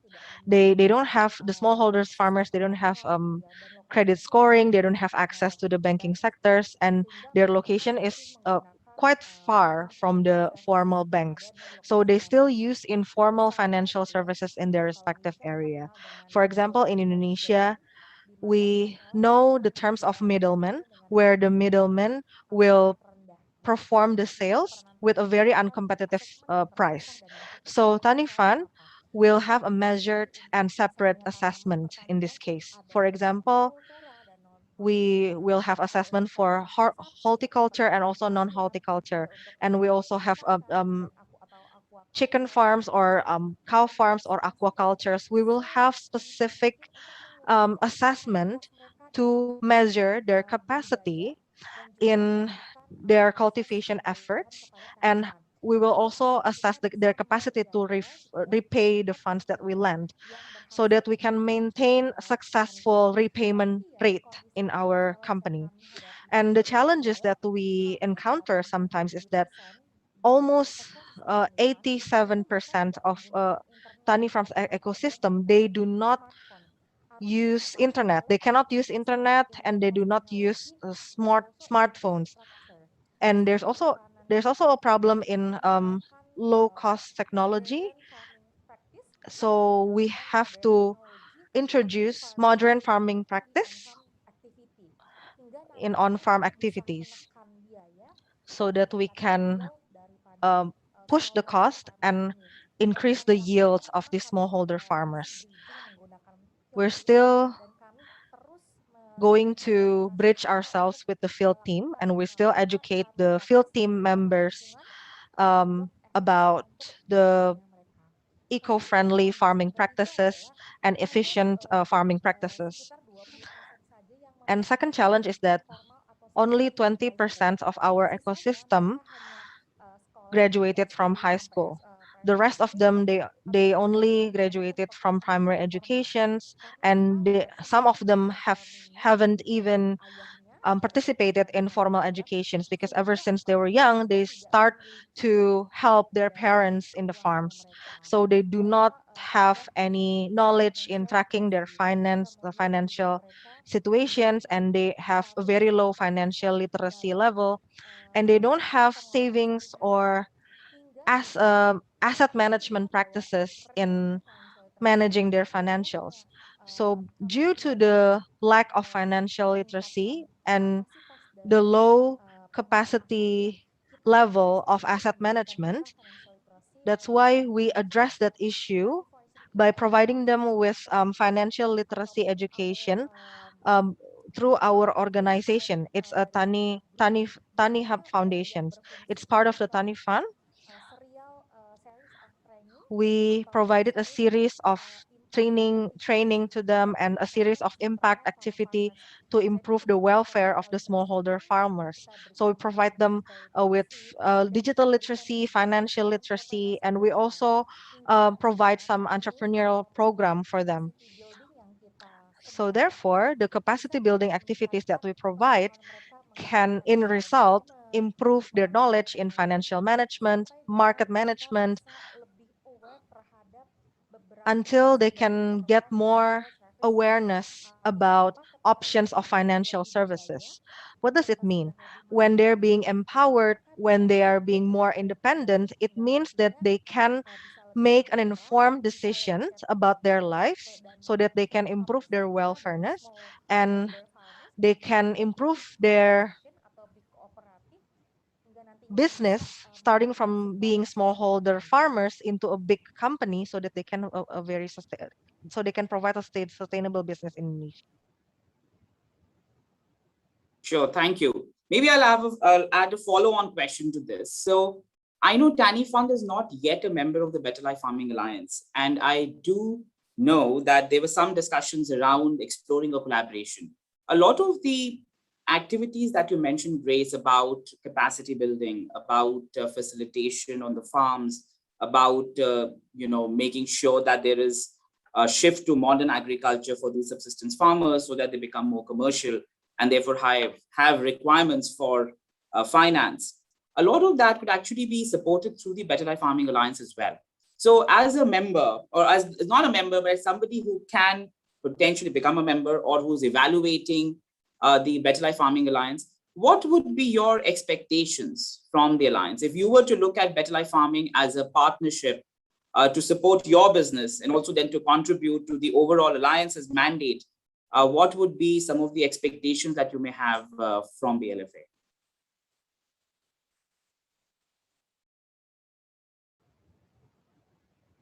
Oke, memang saya mengapresiasi apa yang I sudah really appreciate what Better Life Farming has done so far. So Better Life Farming has a very good vision and mission. It has a very advanced activities and measurable activities. When Tani Hub joins Better Life Farming Alliance, we expect that there will be new initiatives that we can do together. For example, like collaboration in financing specific commodities. For example, in Indonesia, especially in the eastern part, there are a lot of opportunities that we have yet to explore, and there are a lot of chances there. And in Indonesia, we really focus on the western part of Indonesia, but the eastern part is remained untouched. So when we join Better Life Farming Alliance, hopefully we can get assistance in modern farming practices training to the eastern part of Indonesia. Let's go to the field together. We introduce ourselves to the farmers, and how we can teach them how to efficiently and effectively conduct cultivation practices. And we also would like to have better partnerships with Better Life Farming Alliance members. For example, like suppliers of input solutions, and also banks, So we will be very happy if we can use the Better Life Farming networks to channel some of the financing and funding to the farmers and get the best price for input solutions and expand our outreach throughout Indonesia. So hopefully by joining Better Life Farming Alliance, we can get a better network to all of the agriculture players in Indonesia. Thank you, Grace, inshallah. And I'm sure the Better Life Farming would be pretty excited to take this conversation forward with you. Let me take this now to Vipul. Vipul, again, so you talked about Big Basket's journey and how it links with smallholder farmers, how it provides them with market access, especially when it comes to perishables. That is a really key value add. Just walk us through a little bit more around what is the Farmer Connect program that you have, and how does that sort of align with or link up with other initiatives like the Better Life Farming Alliance that we have, through the consortium members. Big Basket itself is a member of this consortium. Of course, your role is slightly different. You're on the offtake side, where a lot of the other players are on the input side. So just walk us through your, the way you actually conduct this business with smallholders, and where do you see, potential opportunities of engaging deeper with the Better Life Farming Alliance. So Vipul, over to you. So let me first take us through the journey of what exactly happens at this collection center, which is the interface for the farmer with the company. So at our collection centers, we typically have a team of 3 people. The key person here is what we call an agronomist. He is the contact person who goes and registers a farmer in our app. We have a Farmer Us app of our own in-house app, and he registers the farmer in the app and gets a visibility on what kind of produce would be available with that farmer over the next period, whether it is a short duration crop or a long duration crop, and depending on when he's connecting with the farmer. So that is the starting point. Now, after that, we have an operation in charge at the collection center who basically handles the entire operation in terms of, receiving the material from the farmer, doing the entire transaction, the commercial transaction, and shipping it to the distribution center. And the third person is the quality in charge, who basically ensures that whatever we are buying from the farmer is meeting the standards which we have laid out in terms of our protocols.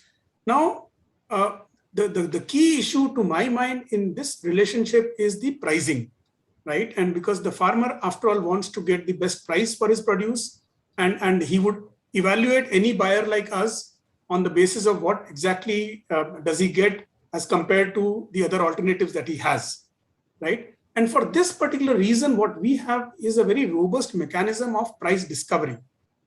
So in India, for example, we all know that especially in perishable, the prices could fluctuate on a daily basis, rather multiple times during the day. And it's a bit of a Herculean task to discover this price on a daily basis, and arrive at the right price. So we have created a robust mechanism of capturing these prices across various wholesale markets, and we have an internal tool to arrive at a farm gate price. And this farm gate price is what we communicate or inform very transparently to the farmer through the collection center. So what we have done is we have got electronic boards which display the price for the day. So mindfully we have ensured that we don't negotiate a price, because typically when you negotiate a price, then it basically means that there is some leeway to give more, and you are trying to somewhere maximize your gain. Whereas in our case, I think the fundamental principle is that we believe that farmer is an equal stakeholder in the whole operation, and hence we have not created a mechanism where we do any kind of negotiation on price. We discover the price for the farmer across the various markets and tend to give him the best possible price. And the fact that the farmer is happily supplying us the produce day after day is testimony to the fact that we are giving him the right price. So it is not as if there is any kind of a binding on him to supply to us, right? So he's a rational person. He wants to maximize his profit. He looks at our prices. Of course, we have an engagement with him. Our agronomist does have him in his database, but then basis all of that, he pays he gives the goods to us. So this is how the whole system works, Harsh. And more importantly, the other critical factor is the payments. So hitherto, that's why I said the technology, as it has evolved over the last 10 years, is probably what is facilitating this kind of a engagement across so many smallholder farmers. Earlier there was a bigger need to have some kind of an aggregator platform in between, because the payments was a critical part which was just not possible to do in a time-bound manner. But today, with most of the farmers having their bank accounts, online payments becoming the norm, we are able to give payments to the farmers within 24 hours of buying their produce. And that is what probably, acts as a very, very big enabler, to facilitate this kind of an engagement. When it comes to Better Life Farming Alliance, Harsh, I think we have had a good run there, because the partners have complementary strengths. So all the other partners have respective strengths in the respective domains, and I don't think there is any internal competition in the alliance.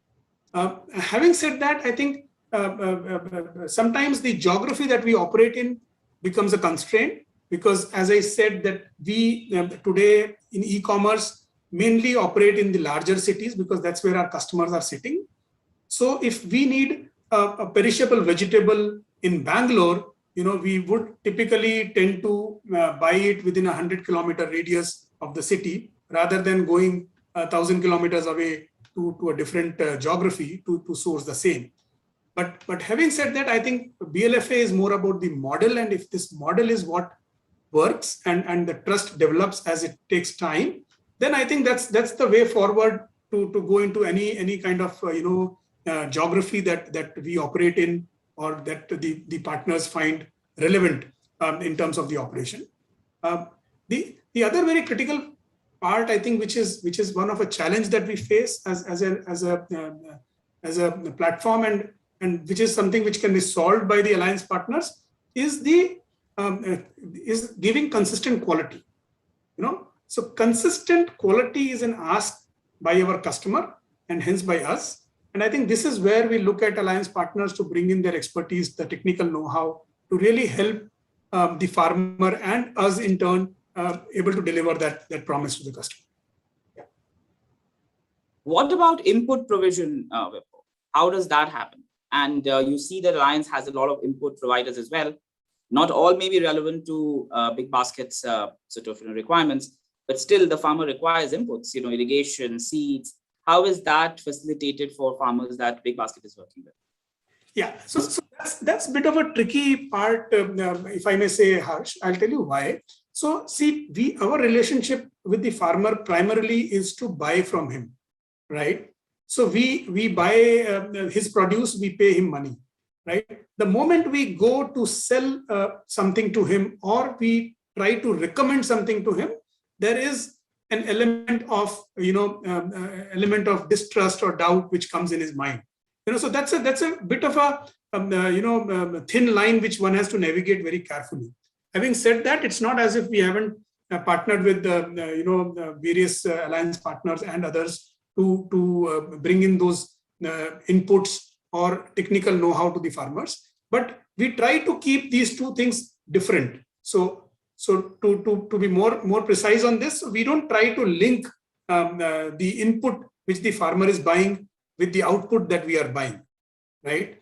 We tend to keep it as his discretion what he wants to buy and from whom, but we may give him a technical know-how, or we may help our alliance partners to approach the farmer and give him the knowledge and the information. But then the decision ultimately remains very, very independent of our relationship with the farmer. Now, having said that, I think there is potential, and I was listening to the Yara speaker earlier, and of course Yara has some fantastic products, which can help the farmer improve the output. So I think, but if we want to really tie in the input and link it to the output, then I think maybe the contract farming could be a way forward, and there would be a greater sort of commitment from all the partners which will have to come into play. Because I think the farmer at the end of the day would look at a holistic solution. He won't be happy if the input supplier just walks away after selling his input, and the output buyer talks about the market prices. Then he would pretty much feel high and dry in that transaction. So I think the other key element of our relationship with the farmer is that it is not transactional. So as I said, we don't negotiate a price. Similarly, we don't tend to encourage a lot of walk-in farmers. So we tend to build relationship with the same set of farmers over the years. And of course, as our business grows, we will add more farmers. But it's not that if a new farmer walks in or tries to get in and tries to even discount his prices, I don't think we are interested to encourage that, because the idea here is not to negotiate with the farmer. The idea here is to pay him the right price, as per the market forces, because we are recovering that price from the customer, and make him a party to this whole journey of e-commerce. One last point I would like to make here, Harsh, is that we also, benefited when we started this journey, and as we continue on this journey, from the fact that as an e-commerce player, the farmer has access to our sales price, and that builds a lot of trust in the farmer. Typically you'll read amongst articles and people will loosely say that, farmer gets only 10% of the final customer value, or 20% of the customer value, or 30% of the customer value. In our case, I can safely say that the farmer is easily getting 50 to 60% of the customer value, and sometimes even more, right? Depending on the nature of the produce and the market forces, the way they act. And this is something which the farmer can check and test by just logging into our app and seeing what price we are selling the produce. So he doesn't have to ask anybody, he doesn't have to go anywhere. So I think that builds a huge transparency and trust in this whole end-to-end chain. And that acts as a big opportunity to my mind, to further leverage this association and bring in more partners into this whole kind of alliance. Yeah. Sure. So I'll open it up now to questions from the audience, and we've got a couple of questions coming in. Maybe my first question will go to Grace, and this is about a question that's come on WhatsApp. This is about achieving scale. And I think Dee and Hector today spoke in the morning that achieving scale is critical when it comes to smallholders for impact, whether it's societal impact or business impact.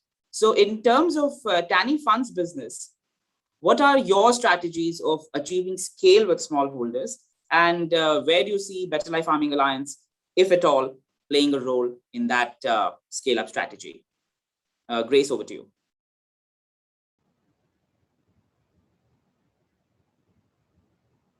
Pastinya memang bisnis model. Of course, the business model that Tani Hub Group offers, including Tani Fab, Tani Fund, Tani Hub, and also Tani Farm, we have societal impact. We have more than 50,000 farmers in our ecosystem, and about 5,500 farmers have been financed by us. Based on this financing activities, the farmers have increased their productivity by 48%, and they have increased their income up to 25%. So aside from that, we also provide training and assistance to more than 1,000 farmers in Tani Farm ecosystems. Based on their testimonies and sharing sessions, the farmers realized that the role of market access and financial solutions at the very lowest tier is going to be very important to them. Initially, they could only manage half a hectare or even less than that. Now they can increase their productivity into managing more than 5 hectares. For example, if they initially had 2 or 3 farmers under them, now the entrepreneurs can have 10 or 15 farmers working under him. So I think there are a lot of empowerment efforts that we have provided to them. We empower a lot of people through agriculture business. Agriculture business is a very fundamental business in Indonesia, where it is a very labor-intensive industry. So the more we empower farmers, the more we can increase the food security in Indonesia. Sure. And what I understand, Grace, is that through demonstrated performance of increase in income and increase in farm yields, you're able to attract more farmers to join the TANI Hub or TANI Fund Network. Perfect. Thank you. The next question from the audience is to Vipul. And Vipul, the question is, where can BLFA actually support Big Basket in satisfying the needs for sourcing, fresh fruits and vegetables for servicing larger markets like Bangalore, Delhi, Mumbai? I know you mentioned in your talk about initially the geographies being a little, out of the sourcing zones of Big Basket. And of course, there was COVID last 2 years, and that has really, hampered long distance freight and all of that. But now that BLFA has gone national in India, we have, centers all across the country. Do you see, an overlap, and do you see a synergy between your requirements of fresh fruits and vegetables and where Better Life Farming, through its entrepreneurs, through its farmers, can come and support? Vipul. Yeah, absolutely, Harsh. So I think as we mentioned that we have about 60 collection centers across the country, right? So I think pretty much everywhere we have this opportunity. But I think as a starting point, probably we'll need to work at a item level, so the item where we have a challenge from a quality consistency perspective for the consumer, and items where the alliance partners feel that they have a strength from the perspective of their inputs.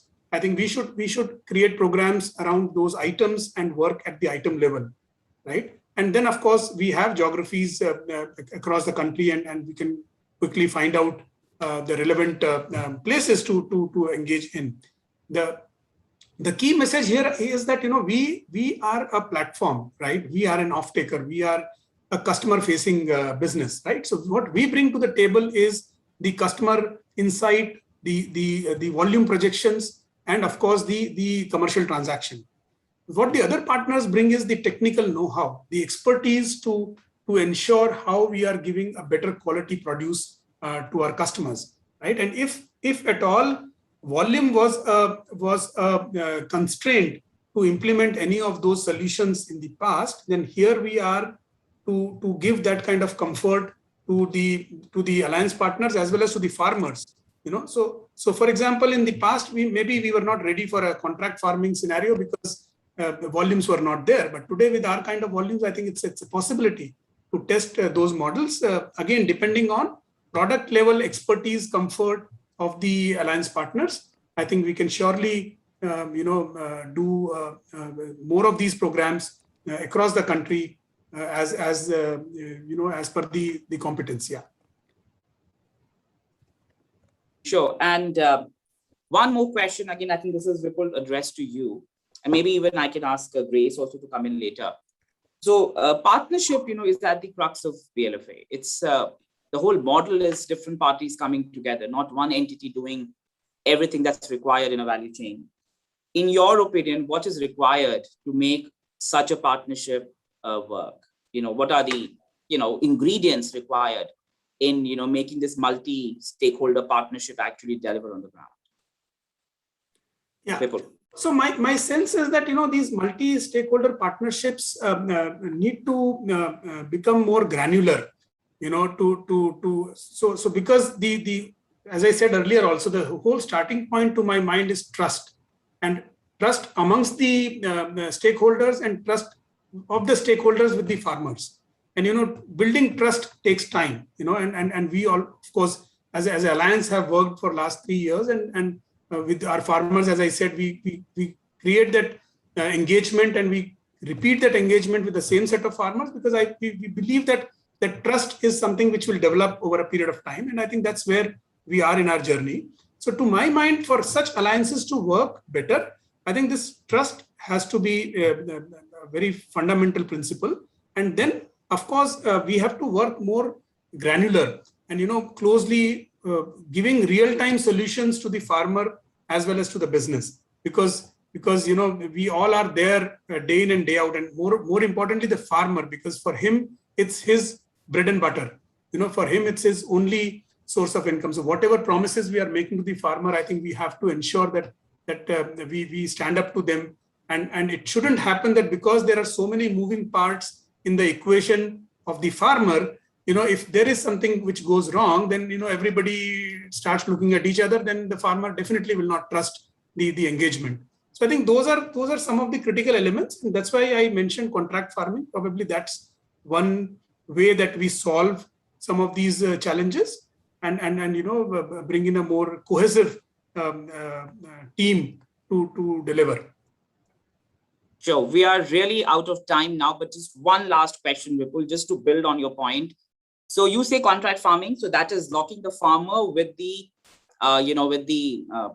the company. What about a contractual agreement, more legally binding, and I'm being a bit provocative here, between the alliance members as well, so that everybody knows what they have to commit and what they have to deliver, and it goes beyond than just the feel good of working together, but actually now has really hard numbers put it into the contract. Would something like that be, just an open question, amenable to you?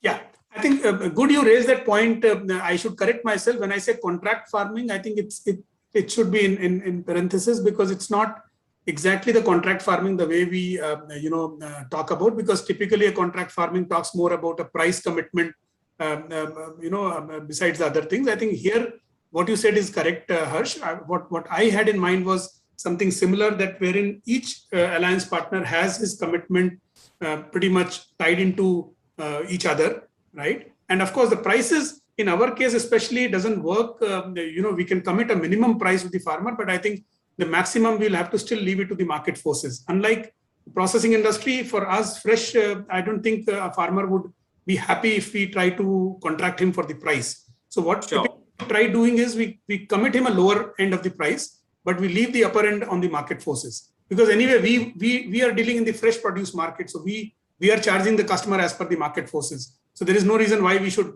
not pass it on to the farmer. Sure. Thank you.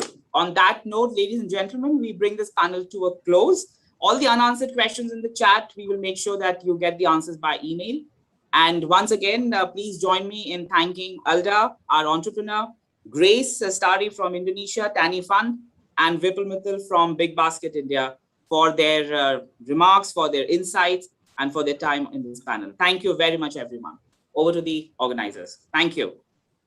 Thank you, Harsh. Thank you, everyone. Thank you very much, Harsh. What a great testimony, and it was really good to hear the perspectives and the good work in progress from our panelists. I personally was thrilled to hear Anja from Indonesia say that Better Life Farming is not discriminating on gender. This tells me that we're not just creating opportunities, but we're creating equal opportunities. So it makes it feel even so much better. With that, we're going to take a quick break before we have the next panel discussion. So let's be back in 5 minutes.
Welcome back, everyone. Next on our agenda, we have Jyoti Dar leading a session focusing on gender smart farming. Jyoti is the gender advisor at IFC, and I'll hand it over to you, Jyoti. Thanks so much, Leslie. Good morning, good afternoon, and salam to everybody. I think today at this panel, we will also be echoing a lot of the thoughts that have been shared with us from the morning that we began. What I would like to begin with is just to give a short understanding of how we have done gender smart farming, or look at gender smart farming in IFC, and also the whole idea of gender smart farming. In the compendium that was released this morning, we saw how it kind of showcased how a symbiotic collaboration between IFC and its partners, the implementation of gender smart interventions in agribusiness value chains that are very project and beneficiary specific, can really empower women in agribusiness value chains, can help us close gender gaps, support women and men farmers to become really agents on the ground in their households, at their farms, in their communities, and that being the other societal change that we would like to all see, the change in the gender dynamics that happens. Some of the gender gaps that we did see, that were kind of filled in some ways, were the access that women farmers had to capacity building initiatives, gender awareness, good agriculture practices, climate smart agriculture, food safety. Through these stories, we also see that women farmers' access to markets and access to finance, capacity building around agri-entrepreneurship, reach a good level. We also saw that the women farmers' access to modern farm machineries and agriculture technology, weather and farm advisory, developed, and also the access to information communication technologies was better. So some of these stories, really fill our heart with the fact that nothing is impossible. And as Alexander said, we really created equal opportunities for men and women in our agribusiness value chains. And then some of the interventions really that work were promoting a gender-centered approach with our partners, so that there was no, we didn't see, one intervention, one solution, or one gender smart kind of design, fitting everybody. We found that we realized that women and men farmers face different challenges, and every intervention really has to be specific to their needs. Some of the other interventions that we looked at and also implemented was providing gender sensitization training to IFC's partners, management, extension staff, trainers, women and men farmers. We also find that increasing investments and targets for women farmer focused trainings on good agriculture practices, climate smart agriculture, really helped to improve the lives and livelihoods of women and men farmers, and change gender dynamics on the ground. So with this, short introduction to our panel, I would like to introduce our panelists today. We have Kalyani Singh, who's our BLF agri-entrepreneur, who will be joining us from Jharkhand. Kalyani is a smallholder tomato farmer from the state of Jharkhand in East India. She grew up in a small farming family, and following in her father's footsteps, Kalyani dreamt of farming on her family farm with the use of new farming technologies.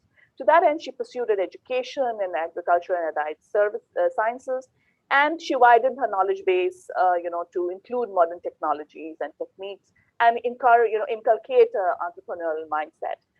When approached by a buyer at Anonymous and introduced to the concept of better life farming, Kalyani, undeterred by her earlier failures in some of the ventures that she had started, very enthusiastically joined the program in 2020 and started cultivating tomatoes in her 1.2 hectare farm, implementing the training she had received as part of the BLF program. Today, her yield has increased by 50%, her income by 40%. A very warm welcome to Kalyani. I would like to introduce the other panelists. We have Endang, who is a dynamic entrepreneur and founder of Gunung Subur. Gunung Subur, founded in 2002 in Indonesia, is an agri-input business covering a wide range of products, rice and corn seeds, pesticides, done fertilizers. The company is also an off-taker for rice grains. Endang joined Better Life Farming, the Better Life Farming program in 2020, and today successfully runs 8 Better Life Farming centers across many districts in Indonesia. A very warm welcome to you, Endang, and a pleasure having you on this panel. We also have Adam Blight, who is a sustainability and government affairs professional with international experience across private, public, and non-profit sectors. Very warm welcome to you, Adam. Adam has worked for Bayer Monsanto for 9 years in various roles and is currently the sustainability and business stewardship leader for Asia Pacific. Adam has previously worked for Australian federal and state governments. He holds 2 degrees in international relations and a master's in business administration. A very warm welcome to you, Adam. We have Sonakshi Pandey, who's an agribusiness professional with 6 years of research and sustainability experience. Sonakshi is presently working as a research analyst and project lead for the rice sustainability projects in Alam, India. Sonakshi has rich experience working in commodities, pulses, and rice. Very warm welcome, Sonakshi. And I would like to begin our panel with the story of our very dynamic entrepreneur, Kalyani Singh.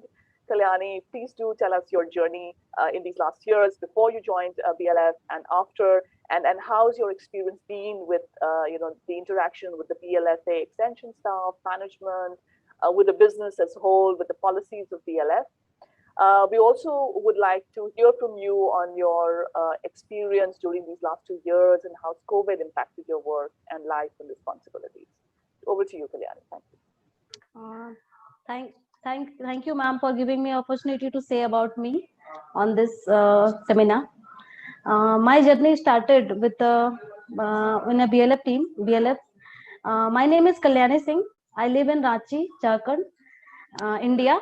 I studied agriculture and rural and tribal development. Basically, I belongs to farmer family. When I was studying agriculture, I wanted to do something new in agriculture. So finally, I got a plan and onboarded Better Life Farming Center.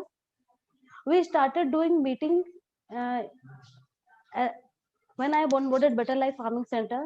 Starting time, I was feeling fairly bored, sitting idle in a center. As the time passes, I started doing meetings in a village with a farmer and SAG women.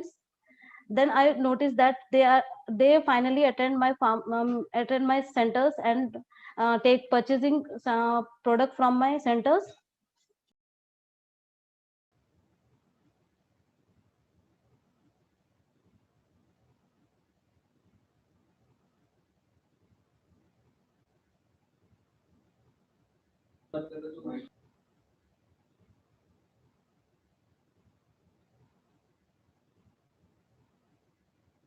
Hello. Kalyani, we can't hear you. Yes, you're back. Thanks. Ma'am, I will start again, or because please continue from where you start.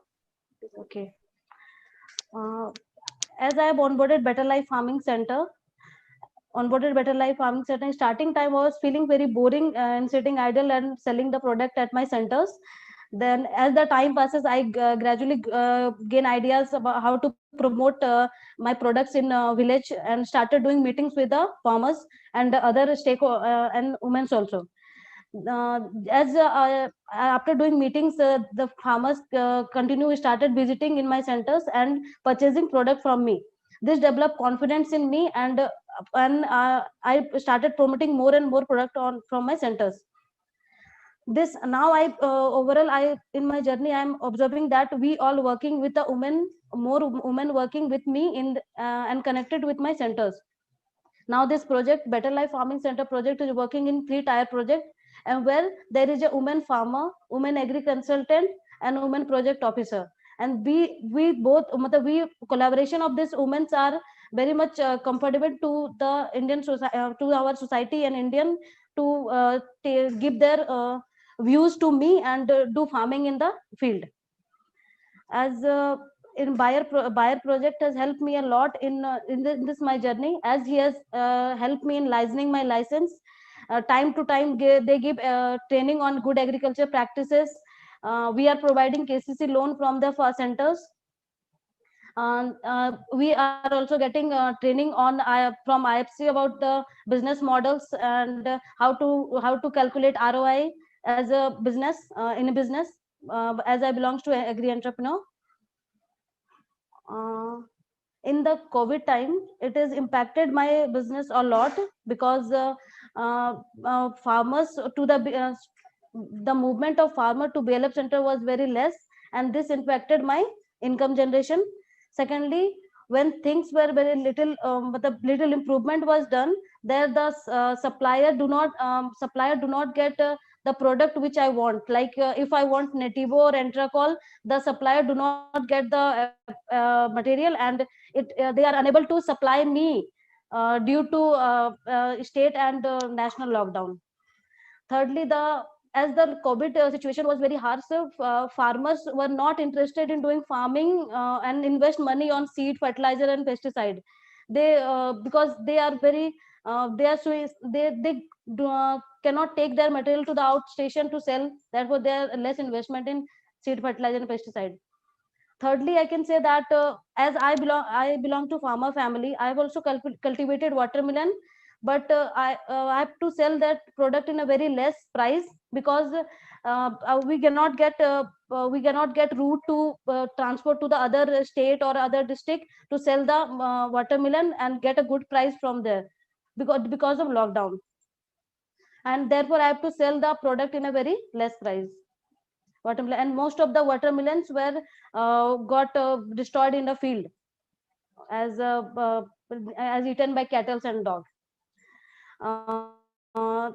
Finally, last I can say that buyer BLF team has supported me a lot in this COVID situation, because as the material availability was very much irrelevant, it was not too convenient for me to take the material and visit to the center and supply to the farmer. Buyer team has supported me a lot. Online training was organized for us so that we can give the farmer good suggestion about the good agriculture practices to them. Thirdly, there was a call center provided from the buyer so that we can make connectivity with the farmers, so that by phone calls we can connect with them. Buyer BLF team has provided us kit for their farmer safety, and we have also provided them gloves and many more other products so that they can take precautions and do farming in their field. Finally, I conclude in the sense that whole journey of Better Life Farming Center for me was very wonderful, and it is supporting me a lot in boosting the women farmers. And now we are working in a W3 project, which is I think it is an amazing project which is boosting the Jharkhand's women farmer, and they are also fulfilling the dreams of women farmer. And lastly, I can say that by being a women agri entrepreneur and promoting the women farmer, I am very proudly I can say that I am a proud owner of Better Life Farming Center, and whole buyer collaboration of this convergence of buyer, Yara, Netafim, Axis Bank. It is a wonderful project according to me, and it's boost up my life a lot, and I'm a proud owner of Better Life Farming Center. Thank you. Thank you so much for your story, Kalyani. It's wonderful hearing your experience, and also can understand the tough times that COVID, presented us with, and this is such a bright story of BLF Alliance and the support they gave you through these tough times. Thank you so much once again, Kalyani. I would like to as a question to Sonakshi on our panel, and I would like to just ask you, Sonakshi, that the Olam SRP program is collaborating with the Indian government for the NRLM, or the National Rural Livelihood Mission, for promoting, the Krishi Sakhis, or the women farmer friends.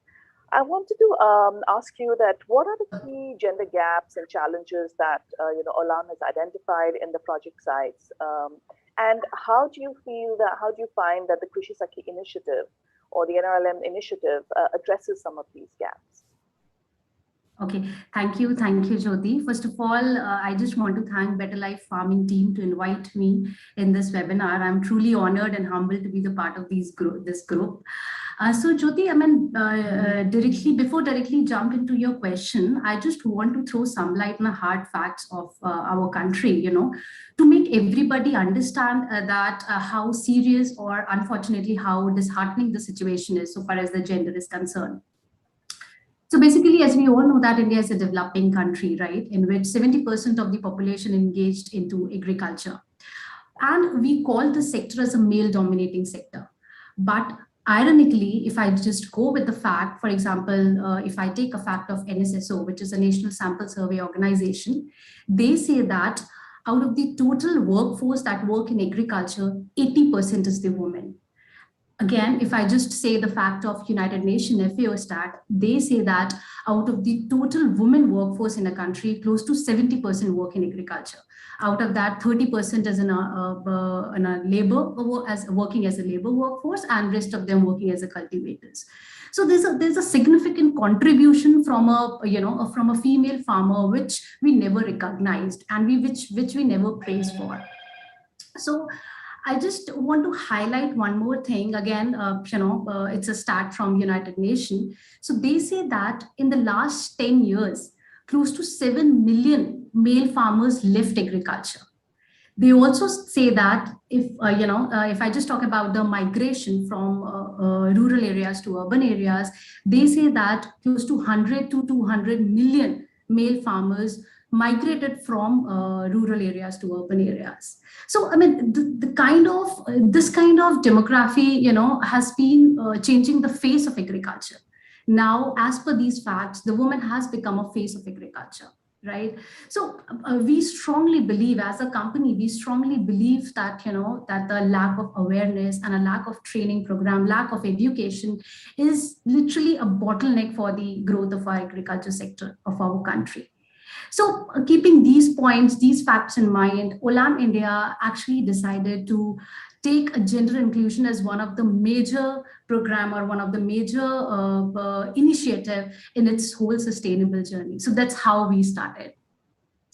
So basically, if I just talk about our project side, which is Haryana, so there also, we actually realized that a gender or a female farmer has been facing a lot of difficulties and challenges in doing their day-to-day farming work.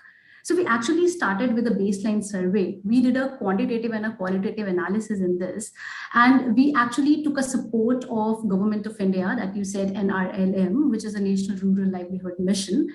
So we actually took their, their viewpoints, they shared their experience with us. And that's how we make a complete gender framework.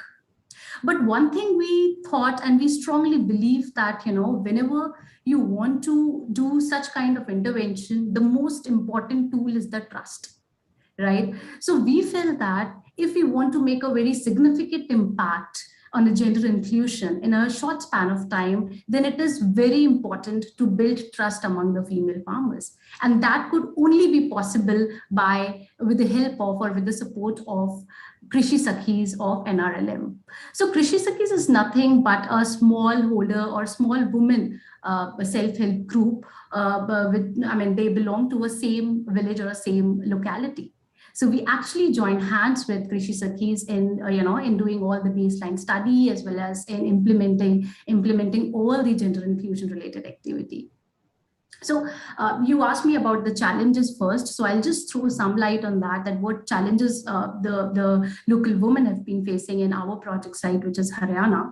So basically, after contributing significantly in farming, they are not the owners of the land. So there's a lack of ownership. That this is maybe because of the social cultural norms pertaining to the land ownership, or maybe the inability of women to speak in front of the male members of a family.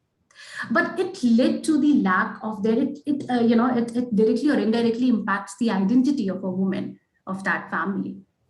More to that, we also face that, we also actually examine that they are not the decision maker. They are not taking the decision of the family, be it a personal family decision or a business related decision. Why? Because they do not have enough knowledge of that so that they can contribute, or so that they can share their thoughts on that front. They are not allowed to take group trainings out there, which have been conducted by either government or the local scientists. At that time, they are supposed to work in their kitchens. They are not allowed to take their produce to the marketplace. They are not allowed to, to decide that at what price they have to sell their paddy after having significantly contributed to the production pattern.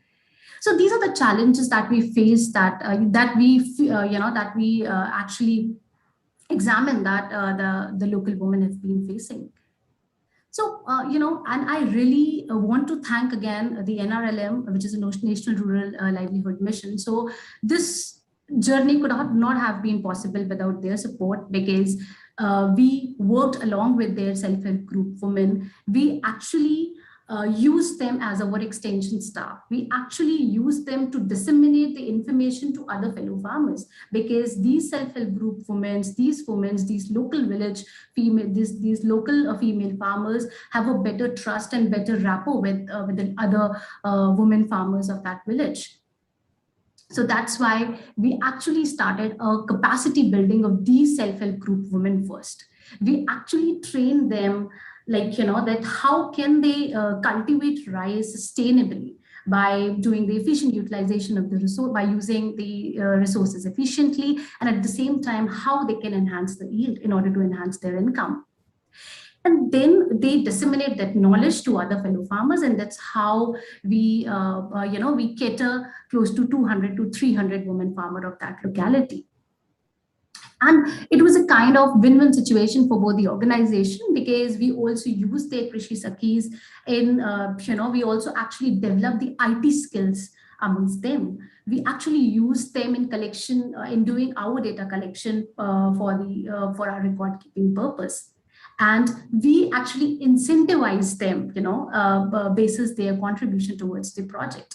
So it's a kind of win-win situation for both the organization. They helped us to tap more number of women. They helped us to bring the substantial impact in a less time, or in a short span of time. And we helped them in generating their own and independent income. So if you ask me more about about our gender initiative, so apart from that, we also give many gender-related trainings, like nutrition. We also promote a financial education, because we want them to take decision. We want them to take their paddy to the marketplace and decide that what is right and what is wrong. We want them to understand that whether the paddy cultivation is profitable or not, because as of now, they do not have any idea that, they are engaging into this work day in, day out, and they do not have idea that whether it is profitable or not. So we want them to actually calculate that what is the cost of the input and how much they are earning out of that. Over and above, we also train them, in the health and nutrition, because somewhere or the other, we feel that, that if the woman is not very much educated, not very much aware, then it would directly or indirectly impact the upbringing of their child, because we all know that women farmers are working in their cocoons. They do not know that what's happening around the world. So that's how we conducted the baseline survey with the help of Krishi Sakhis of NRLM. These are the challenges that we faced, and these are the interventions that we implemented on ground to overcome some of the challenges, at least. So at last, Jyoti, I just want to give you a live example that, last year, one of our Krishi Sakhis named Simarjeet Kaur, so she earned close to 200,000 rupees from this initiative.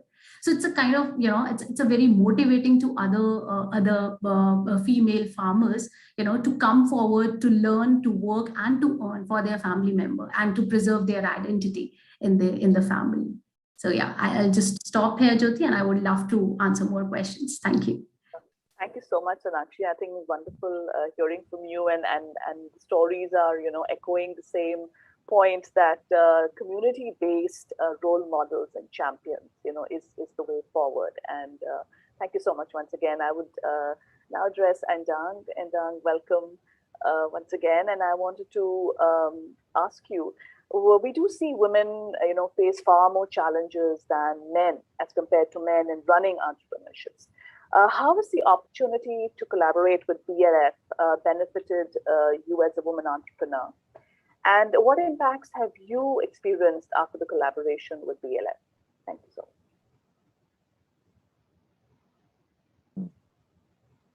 Terima kasih. Thank you so much, Jyoti, for your question. My name is Endang Larmiasi. I am the owner of CV Gunung Subur in Java Island in Indonesia.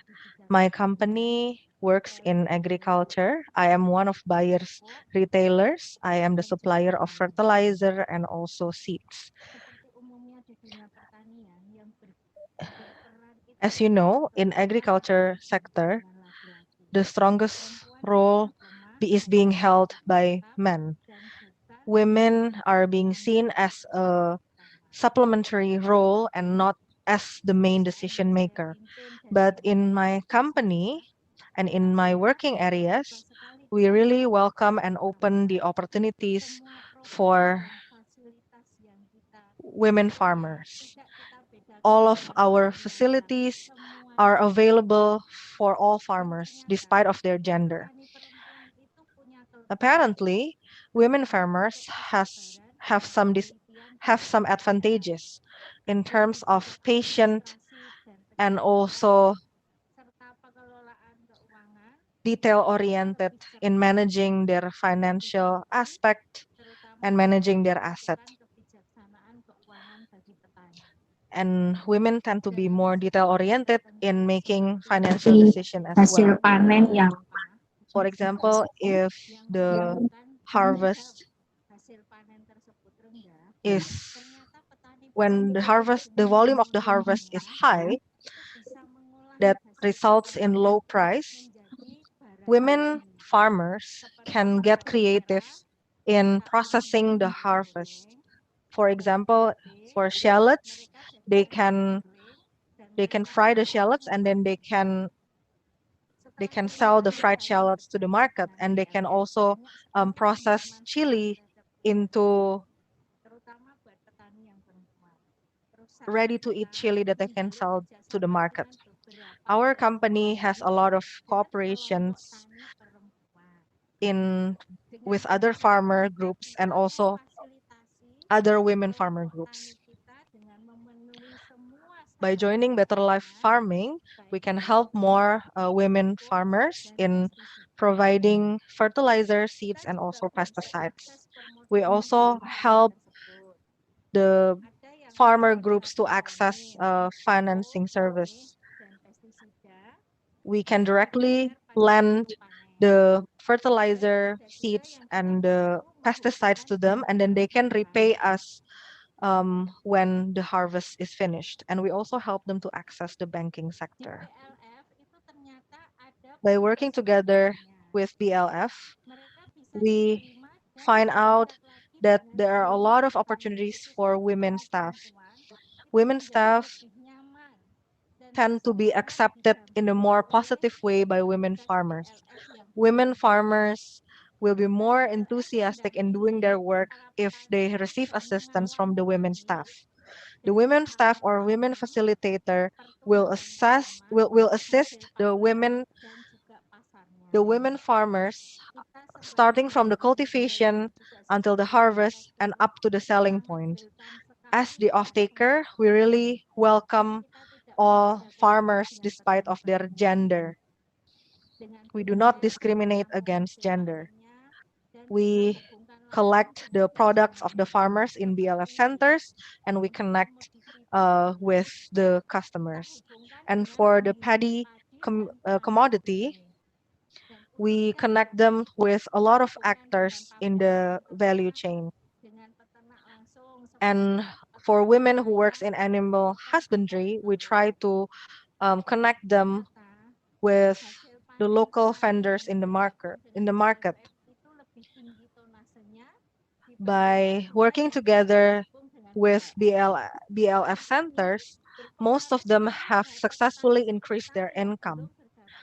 And it really shows to the non-BLF farmers that working with BLF centers is more profitable and has a lot of advantages so that we can attract them to partner up with us. Thank you. Thank you so much for sharing your experience, and I think that's a very enriching understanding of how women become, are a learning advantage to have in a business, included in your population as farmers. And thank you so much once again. A very warm welcome, Adam, and thank you for joining us today. My question to you is that Bayer provides equal opportunity for capacity building to of women and men farmers and agri-entrepreneurs. So how have Bayer businesses benefited from increasing women's participation in BLF? And in your opinion, how do you see BLF policies and agribusiness models that go beyond the farm and business to address issues of women's health and nutrition? Because that, as we've been hearing, is the other objective and goal that we must strive for, both at the societal level and also when we look at going beyond the farm and the life of women and men in farming communities. So, yeah, no, thank you, Jyoti, and great to be with you all for this fantastic event. Yeah, look, let me start at the beginning and saying that when we think about gender equality, this is not just a CSR initiative here. This is, it's important to make a business case for all involved, including the women, of course, the women farmers, but all the value chain partners that are involved here. Because ultimately supporting women is a business reality and opportunity. So I think it's important that we frame it in that context, because that's what's going to help ensure the success of more women farmers and agri-entrepreneurs, as well as the value chain partners, including Bayer, in achieving that. I think one of the first benefits that we're seeing as a business and an organisation is the insights that we're gleaning by getting closer to the customer and specifically to the challenges that women face. Bayer as a company is getting a deeper understanding of those specific challenges that women face. Now that helps us in terms of the way in which we design our programs and work with partners in BLF, but it's broader than that.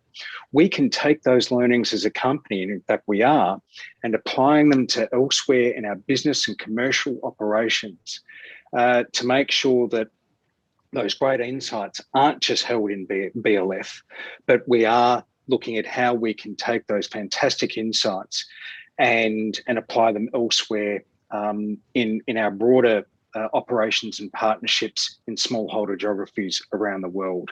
So I think that's a really important thing, and we're trying to get better at that as a company internally. The second business benefit for Bayer, of course, is that thinking about gender equality and in the BLF context is also the partnerships that we've formed. So, just to use one example, Mercy Corps, a fantastic organisation that we work in a number of contexts, and I know specifically in Indonesia. And we've learnt a lot from, again, those insights and our ability to tailor our thinking to meet women's needs. From a commercial side of things, it's really interesting because, for us in the BLF geographies, we're able to address new customer groups as well as new geographies. And I think that's a really important thing as a company like us and our partners want to continue to grow and provide good quality products and services to more customers. We also know that women farmers tend to be very loyal to brands. They're also willing to trial new things, perhaps more on average than men. And so there's a really benefit for brands that perform well, and we're able to get those good products into the hands of women, but also the innovative practices and agronomic practices that we can help women with. So on the whole, I think that we could, say that, particularly around the women female centres, we contributed to incremental growth in sales and reach, which is good for our business, good for our partners, and clearly that's important to getting the right tools and services into the hands of women farmers and agri-entrepreneurs. The final thing I'll say on the business side of things is just two more points. One is that Bayer is also not just taking the lessons learned through the BLF from an on-farm perspective, being an input provider.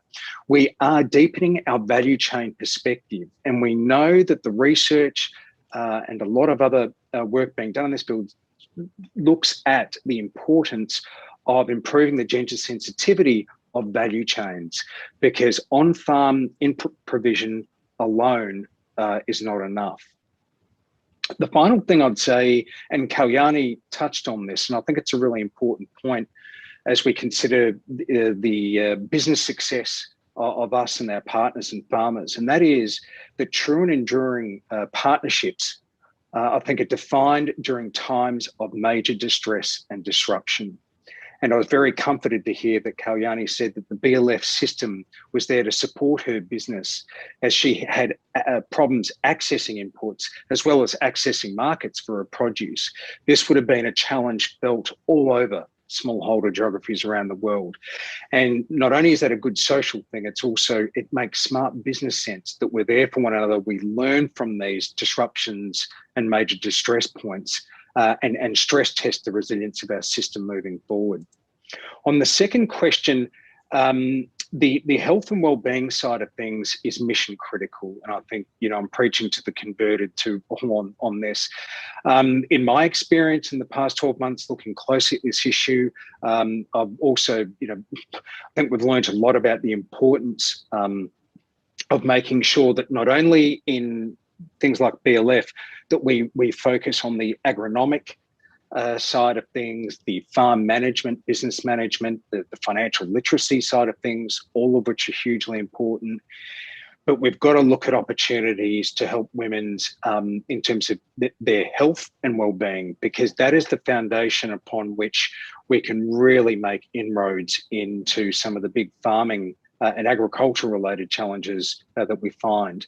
Now, just to give you a specific example, my colleagues in Indonesia are doing just this, where Bayer, as a life science company with crop science, consumer health and pharmaceuticals, can bring its experience across those three divisions in the context of BLF. And we're doing that in East Nusa Tenggara State, or NTT is the acronym. And so there, what we're trying to do is work with local midwives as the trusted, knowledgeable and skilled resource people to target female farmers and the wives of farmers to provide them with the knowledge they need in terms of family planning and access to information and education on reproduction, health, and family planning. And so I think when you take this holistic view, and what we're trying to do in NTT province, which is, has perhaps more socioeconomic challenges than other parts of Indonesia. And if you also look at the fact of just how important women are to the overall management of households and the health and well-being and education of children, so much of that relies on women getting access to good family planning, reproduction health advice, as well as access to micronutrients to ensure that they're healthy, that their children are healthy, and that their families are healthy to become more successful farmers. So this is an area where Bayer is increasingly looking at what else we can do as an organisation with our partners. And I think the BLF centres in NTT province in Indonesia and elsewhere are really starting to show the opportunity for us with BLF to support women beyond just the agronomics and agricultural side of things. Thank you so much, Adam. Thank I think, you. That's a very valuable, add on that you have, understood and you've thrown light on. The whole idea of the sustainability of livelihoods and of businesses and households has to go beyond just yield and income, and has to look at women's health and nutrition and the family's health and nutrition. Thank you so much once again. So I think we are really short on time. So if allowed, we will answer the questions on email. But I would just like to leave our audience with a short snapshot of Edda's wonderful work that she's doing with Gunan Subur, and also a short film on women empowerment that we put together, which gives us a sense of what Sonakshi has been talking to us about. That is the Krishi Sakhi work and program on ground in Haryana, which we know is really the belt of patriarchal social norms and overcoming that. And of course, we've heard such wonderful stories today of that kind of empowerment and the champions that we have with us today on the panel. So if I would request the slides and the film to come on. Thank you so much.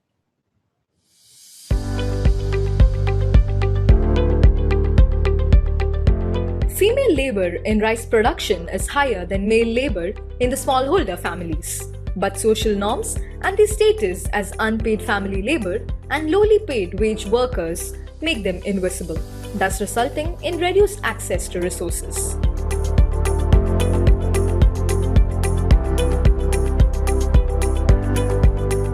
To address some of these challenges, Olam India and IFC rolled out the Sustainable Rice Project in 2020, aligned with the Global Sustainable Rice Platform. This project is based on a holistic sustainable model for smallholder rice farmers, focusing on yield enhancement, water use efficiency, optimum and safe use of pesticides, and overall farm safety, improving soil health and gender inclusion.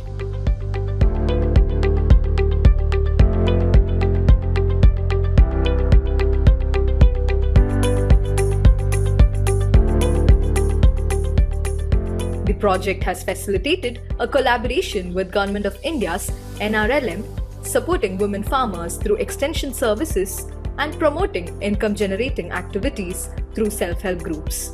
Women lead farmers have been identified as Krishi Sakhis, women farmers' friends, and trained as extension agents who network and leverage from women-led self-help groups to work in the villages of the project geography. Under the project, farmers, both men and women, and Krishi Sakhis are trained by IFC's experts on the latest know-how on climate-smart techniques and practices of growing rice sustainably. Adoption of these practices are then monitored through blockchain-powered digital systems.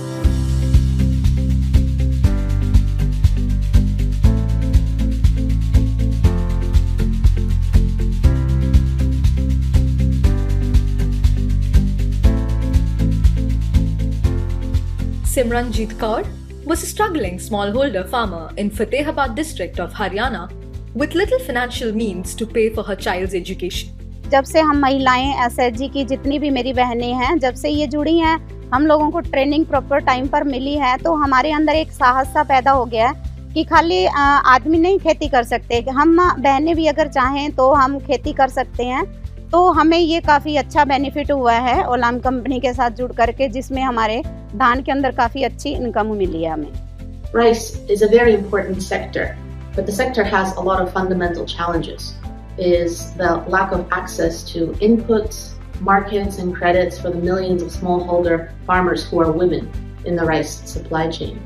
And so together with our client Olam, for whom rice is a strategic commodity, we have set up this program to demonstrate that taking a gender-smart lens to rice cultivation is also good for business.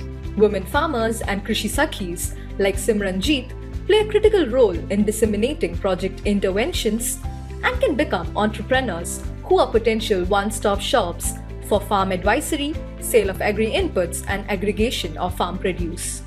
Rice farms make up 25% of the world's farms due to the small-scale nature of farms, and women do more than 50% of the labor on these farms. So it's imperative that if we're going to transform rice systems to more sustainable systems, that we have a gender focus on our trainings. So I'm overjoyed that IFC is joining Olam for a gender focus on our Indian rice project.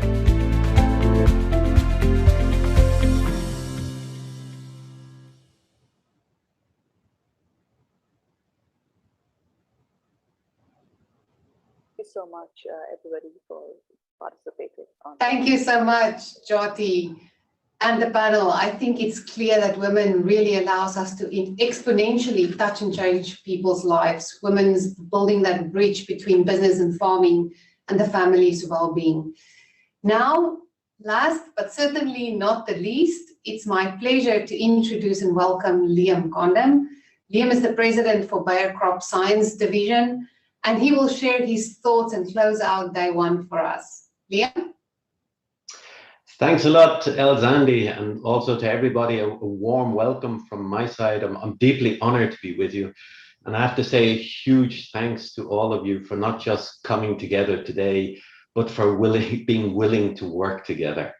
I was on a panel discussion yesterday for the World Economic Forum related to the UN Food System Summit, which, as you know, is taking place this week in New York.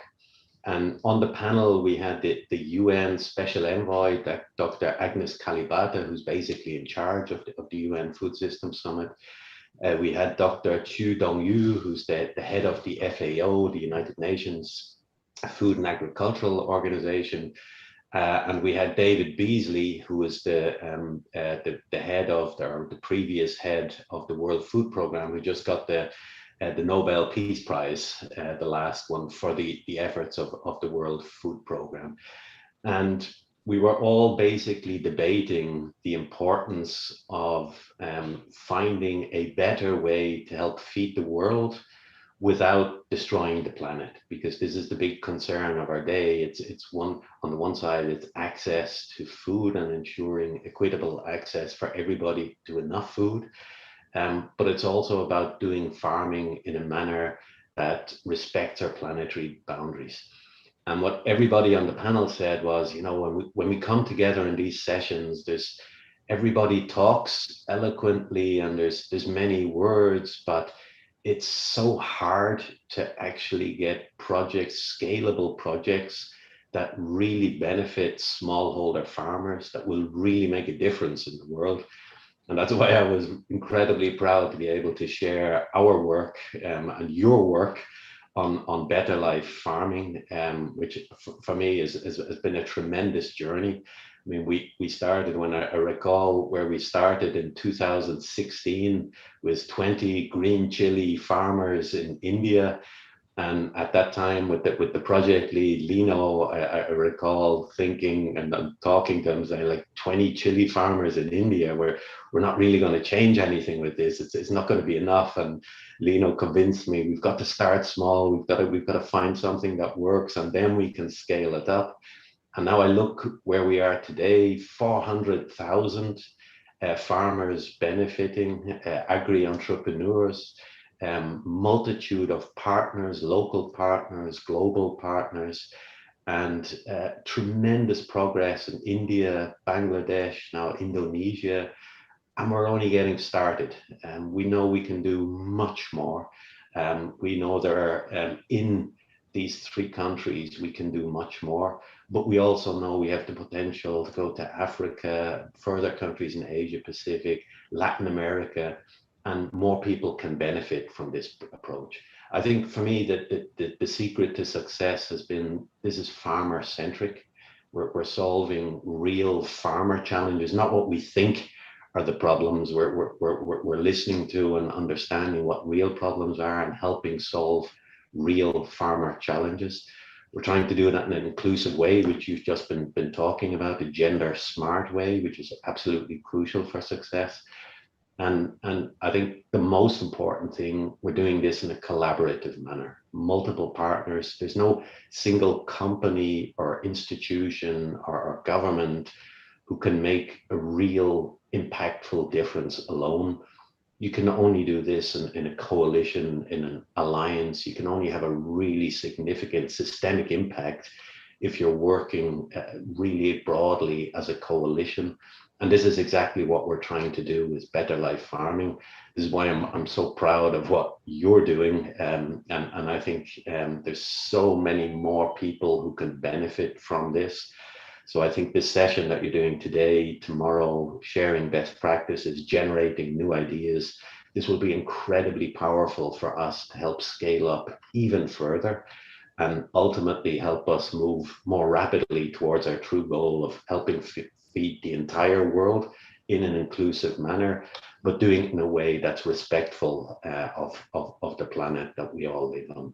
So I'm again super happy to see that you all come together. I'm sure you, as me, would love to be together rather physically, and that we could celebrate a little bit how far we've come so far. But I think at least doing it virtually it's efficient, and it's important that we have at least this platform to exchange ideas and then figure out how we can further accelerate progress going forward. I wish you a wonderful rest of the conference.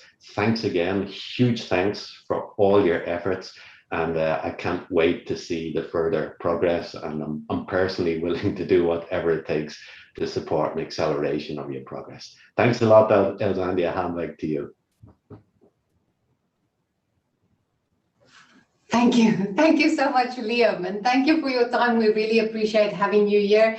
And as you said, certainly begin small and then scale up. And that's exactly what we're aiming to do through solidifying these partnerships and relationships. I also want to take a second just to say a big thank you to all the presenters, moderators, and panelists for everything that you shared with the audience today. We wish you all a good afternoon and evening, and we're looking forward to see you back tomorrow.